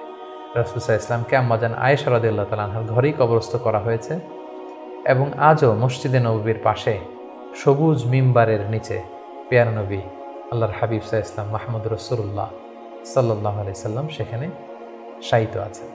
সম্মানিত সুধী, এ পর্যায়ে আমরা খুব সংক্ষিপ্ত পরিসরে রাসূল সাল্লাল্লাহু আলাইহি ওয়াসাল্লামের জীবনী থেকে আমরা কিছু লাইফ লেসন নিয়ে আসব যে আমরা কী শিখতে পারি রাসূল সাল্লাল্লাহু আলাইহি ওয়াসাল্লামের জীবনী থেকে। প্রথম যেই লেসনটা আমরা উল্লেখ করতে চাই সেটা হচ্ছে রাসূল সাল্লাল্লাহু আলাইহি ওয়াসাল্লাম খুব বড় মনের মানসিকতার অধিকারী ছিলেন, বড় হৃদয়ের অধিকারী ছিলেন। তিনি সবার জন্য ছিলেন। He use to think beyond the narrow borders. তিনি বড় হৃদয়ের অধিকারী ছিলেন, কখনো ন্যারো মাইন্ডেড ছিলেন না। উনি সবাইকে অ্যাকোমোডেট করতে চাইতেন।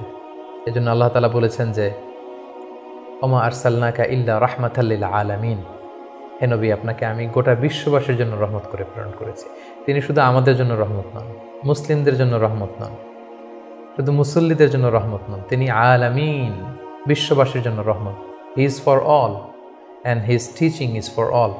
রাসূল সাল্লাল্লাহু আলাইহি ওয়াসাল্লামের শিক্ষা, দিক নির্দেশনা, তার দেয়া হেদায়েত এগুলো সবার জন্য, এটা আমরা জানতে পারলাম। দ্বিতীয় যে শিক্ষাটা আমরা পাই সেটা হচ্ছে রাসূল সাল্লাল্লাহু আলাইহি ওয়াসাল্লাম সবসময় সংঘবদ্ধ জীবনযাপন করেছেন। আমরা যদি দেখি মক্কাতে সংঘবদ্ধ, মদিনাতে সংঘবদ্ধ, যেখানে তিনি ছিলেন সংঘবদ্ধ ছিলেন। এবং আমরা যেন ইউনাইটেড থাকি, কোরআনের শিক্ষাটা তিনি বারবার বলেছেন ওয়ালা তাফাররাকু, তোমরা বিচ্ছিন্ন হয়ো না, তোমরা আলাদা হয়ে জীবনযাপন করো না, বরং তোমরা সংঘবদ্ধ জীবনযাপন করো। রাসূল সাল্লাল্লাহু আলাইহি ওয়াসাল্লামের জীবনী থেকে আমরা এই শিক্ষাটাও পাই। 3 নম্বর যে শিক্ষাটি আমরা পাই রাসূল সাল্লাল্লাহু আলাইহি ওয়াসাল্লামের জীবনী থেকে সেটা হচ্ছে তিনি পিস লাভার ছিলেন, শান্তিকামী। কখনো সংঘাতে সহজে বিরোধে জড়াতে চাইতেন না, সবসময় শান্তি প্রতিষ্ঠায় তিনি অগ্রগামী ছিলেন। আমরা যদি দেখি যে কোরাইশদের সাথেও কিন্তু তিনি পিস ট্রিটি করেছেন, শান্তি চুক্তি। সাহাবারা রাজি হচ্ছিলেন না, কিন্তু তিনি করেছেন। মদিনায় এসে তিনি মদিনা চার্টার করেছেন, মদিনা সনদ করেছেন, ইহুদিদের সাথে একসাথে থেকেছেন, থাকতে চেয়েছেন, কিন্তু মদিনা সনদ ভঙ্গ হয়েছে যখন তারা বিশ্বাসঘাতকতা করেছে। তার মানে তিনি সবসময় শান্তির পক্ষে ছিলেন, শান্তিকামী তিনি ছিলেন। সো আমরা যারা নবীজির উম্মত বলে নিজেদেরকে দাবি করি, আমরা যেন সবসময় শান্তিকামী হই, আমরা যেন শান্তির পক্ষে থাকি, এটা আমাদের জন্য শিক্ষা। 4 নম্বর যে শিক্ষাটি আমরা পাই সেটা হচ্ছে he was the flag bearer of justice. তিনি সবসময় ন্যায় বিচারের পক্ষে ছিলেন, ন্যায়ের পতাকাবাহী ছিলেন, ন্যায় বিচারের পতাকাবাহী। সবসময় ন্যায় যেখানে, সত্য যেখানে, ইনসাফ যেখানে, জাস্টিস যেখানে, তিনি সেখানে। তার প্রমাণ আমরা দেখি 20 বছর বয়সে তিনি যখন যুবক, তখন তিনি হেলফুল ফুজুল নামে যুব সংঘ করেছেন। উদ্দেশ্য কী ছিল? যে মাআল মাজলুম দিদ্দাল জালেম, আমরা সবসময় মাজলুমের পক্ষে থাকবো, জালেমের বিরুদ্ধে। কোনো জালেম যেন কোনো ব্যবসায়ীকে, ভিনদেশিকে, কাউকে যেন ঠকাতে না পারে, মাজলুমের পক্ষে লড়বার জন্য তিনি এটা করেছেন। তার মানে ইনসাফ, জাস্টিস, ন্যায় পরায়ণতার পক্ষে তিনি সবসময় কাজ করেছেন। সো আমরা যেন সবসময় ন্যায় পরায়ণতার পক্ষে থাকি, এটাই আমাদের জন্য শিক্ষা। 5 নম্বর যে ব্যাপারটা আমরা দেখি যে রাসূল সাল্লাল্লাহু আলাইহি ওয়াসাল্লামের পুরো জীবনীটা যদি আপনারা খেয়াল করেন, 40 বছর, তারপরে নবুয়তির 13 বছর, তারপর মদিনাতে 10 বছর, আমরা যদি দেখি যে সবসময় রাসূল সাল্লাল্লাহু আলাইহি ওয়াসাল্লাম একটা স্ট্রাগলের মধ্য দিয়ে গিয়েছেন। তিনি আল্লাহর নবী, শুধু নবী নয়, শ্রেষ্ঠ নবী, আল্লাহর হাবিব। তার কাছে কোরআন নাজিল হয়েছে, তার কাছে ওহী আসতো, আল্লাহর সরাসরি সাহায্য তিনি পেয়েছেন, আল্লাহর সাথে কথা বলেছেন। তারপরও তার জীবন কিন্তু স্ট্রাগল মুক্ত ছিল না, সবসময় তিনি স্ট্রাগলের মধ্য দিয়েছিলেন। আমরা একটু স্ট্রাগল করলে হতাশ হয়ে পড়ি, একটু বিপদে পড়লে হতাশ হয়ে পড়ি। আমরা যদি রাসূলের জীবনী দেখি তাহলে আমরা বুঝতে পারবো না, হতাশ হওয়া যাবে না, ধৈর্য ধারণ করতে হবে, কারণ struggle is the part of our life. আমার নবী স্ট্রাগল করেছেন, তিনি সংগ্রাম করেছেন। সো সংগ্রাম আমাদের জীবনের অংশ, এই শিক্ষাটা আমরা পাই। 6 নম্বর যে শিক্ষাটি আমরা পাই সেটা হচ্ছে রাসূল সাল্লাল্লাহু আলাইহি ওয়াসাল্লাম ব্যক্তিগত জীবনে অত্যন্ত সৎ ছিলেন। ট্রুথফুলনেস ছিল ওনার গুণ, ট্রাস্টওয়ার্দিনেস অর্থাৎ সত্যবাদিতা এবং আমানতদারিতা। যে কারণে যেই কুরাইশরা রাসূল সাল্লাল্লাহু আলাইহি ওয়াসাল্লামের বিরোধিতা করতো, তারাই রাসূল সাল্লাল্লাহু আলাইহি ওয়াসাল্লামকে উপাধি দিয়েছিল আস-সাদিক আল আমিন, সত্যবাদী, আমানতদার। এবং তিনি যখন সাফা পাহাড়ের উপরে দাঁড়িয়ে বলেছেন, আমি একটা তথ্য দিলে বিশ্বাস করবে? সবাই বলল, হ্যাঁ অবশ্যই করব, কারণ আমরা তো কখনো তোমার কাছ থেকে মিথ্যা বলতে শুনিনি। সুবহানাল্লাহ, চিন্তা করেন। নিজের জাতিগোষ্ঠীর এত বড় অ্যাকনোলেজমেন্ট, সবাই এক স্বরে বলে উঠলো, মা জাররাবনা আলাইকা ইল্লা সিদকা, সত্য ছাড়া মিথ্যা তো কখনো শুনিনি। যেদিন তিনি হিজরত করবেন সেদিন তিনি তার ঘরে রাসূল সাল্লাল্লাহু আলাইহি ওয়াসাল্লাম আলী রাদিয়াল্লাহু তাআলা আনহুকে রেখে গিয়েছিলেন। কেন? কারণ ওনার কাছে মক্কার অনেক লোকেরা আমানত রেখেছিল, সেই আমানতগুলো বুঝিয়ে দিতে আলী রাদিয়াল্লাহু তাআলা আনহু 3 দিন সময় লেগেছিল। এত পরিমাণে ডিপোজিট ছিল, আমানতের বিভিন্ন জিনিসপত্র ছিল, সেগুলো আলী রাদিয়াল্লাহু তাআলা আনহু বুঝিয়ে দিয়ে তারপরে তিনি হিজরত করেছেন। কতটা আমানতদার ছিলেন আমাদের প্রিয় নবী। এবং ওনার এই ব্যবসায় আমানতদারিতায় মুগ্ধ হয়েই কিন্তু খাদিজা রাদিয়াল্লাহু তাআলা আনহা রাসূল সাল্লাল্লাহু আলাইহি ওয়াসাল্লামকে বিয়ের প্রস্তাব দিয়েছিলেন। সো তার উম্মত হিসেবে আমাদের উচিত সত্যবাদী, সৎ এবং আমানতদার হওয়ার চেষ্টা করা।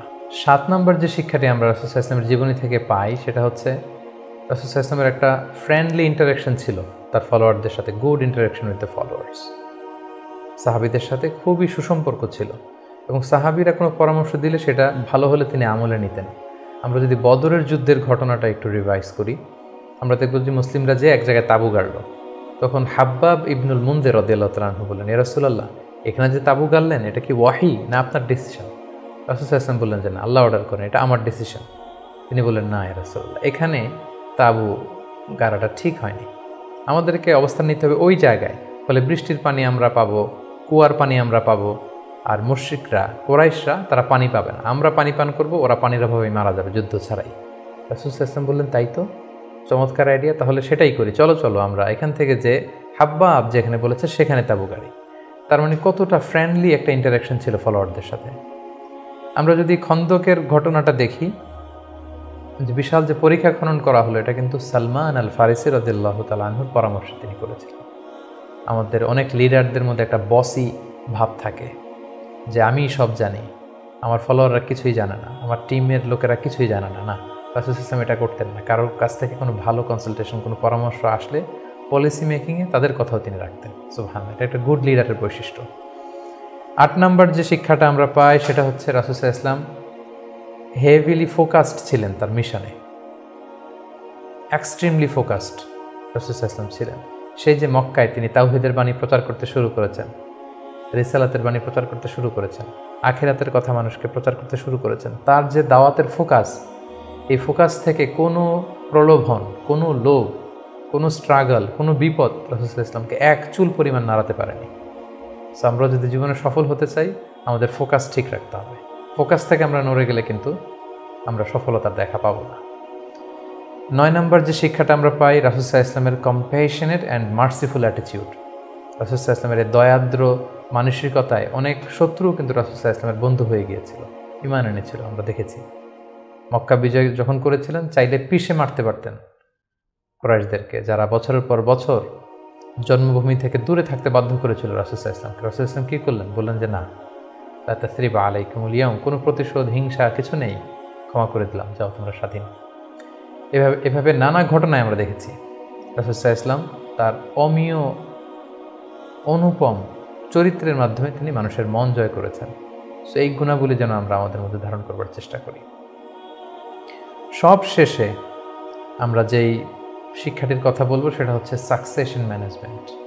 A good leader produces good leaders. একজন ভালো নেতা শুধু ফলোয়ার তৈরি করে না, সে আরও নতুন নেতা তৈরি করে। রাসূল সাল্লাল্লাহু আলাইহি ওয়াসাল্লামের এই গুণাবলীটি কিন্তু ছিল। আমরা যদি দেখি রাসূল সাল্লাল্লাহু আলাইহি ওয়াসাল্লামের ইন্তেকালের পরে আমাদের লিডারশিপ নিয়ে কোনো ক্রাইসিস হয়নি, সেখানে দাঁড়িয়ে গিয়েছে আবু বকরকে আমরা রাদিয়াল্লাহু তাআলা আনহুকে আমরা আমাদের খলিফা বানিয়েছি। আবু বকর রাদিয়াল্লাহু তাআলা আনহুর ইন্তেকালের পরে ওমরে ফারুক আমাদের খলিফা হয়েছে, তারপরে উসমান, তারপরে আলী রাদিয়াল্লাহু তাআলা আনহু। তার মানে রাসূল সাল্লাল্লাহু আলাইহি ওয়াসাল্লাম এদেরকে কিন্তু সবসময় ডানে বায়ে, সামনে পেছনে, কাছে, নানা কাজে এঙ্গেজ করে নতুন নেতৃত্ব, নিউ লিডারশিপ কিন্তু তিনি তৈরি করেছিলেন। ফলে এই সাকসেশন ম্যানেজমেন্টে কিন্তু রাসূল সাল্লাল্লাহু আলাইহি ওয়াসাল্লাম সাকসেসফুল ছিলেন। এবং এখান থেকে আমরা যারা লিডারশিপ কোয়ালিটি আমাদের আছে, আমরা যেন নতুন লিডার তৈরি করে যেতে পারি উম্মার জন্য, এই শিক্ষাটি কিন্তু আমরা পাই। সম্মানিত সুধী, রাসূল সাল্লাল্লাহু আলাইহি ওয়াসাল্লামের জীবনের প্রতিটি স্টেপে, প্রতিটি পদক্ষেপে, প্রতিটি ঘটনা থেকে অসংখ্য অসংখ্য শিক্ষা আমাদের জন্য রয়েছে এবং বের করা সম্ভব। কিন্তু আজকের এক পর্বে এই সবগুলো শিক্ষা বা লেসন নিয়ে বা টিচিং নিয়ে আমাদের পক্ষে আলোচনা করা সম্ভব না।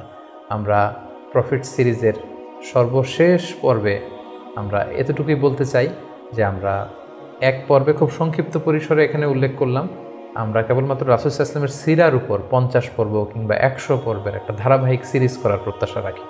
আল্লাহ তাআলা আমাদেরকে তৌফিক দান করুক। সম্মানিত সুধী, রাসূল সাল্লাল্লাহু আলাইহি ওয়াসাল্লামের ফলোয়ার বা উম্মাহ হিসেবে আমাদের উচিত রাসূল সাল্লাল্লাহু আলাইহি ওয়াসাল্লামের আদর্শকে আমাদের জীবনে বাস্তবায়ন করা, তার প্রতি ভালোবাসার সর্বোচ্চ নমুনা পেশ করা, তার সম্মান আমাদের সম্মান।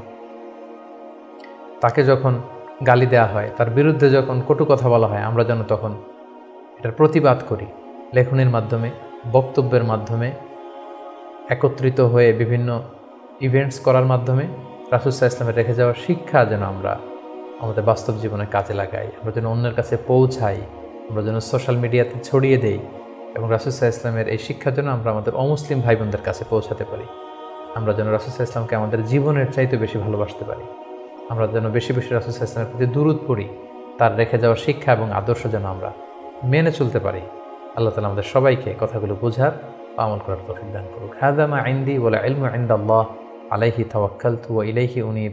আসসালামু আলাইকুম ওয়া রাহমাতুল্লাহি ওয়া বারাকাতুহু।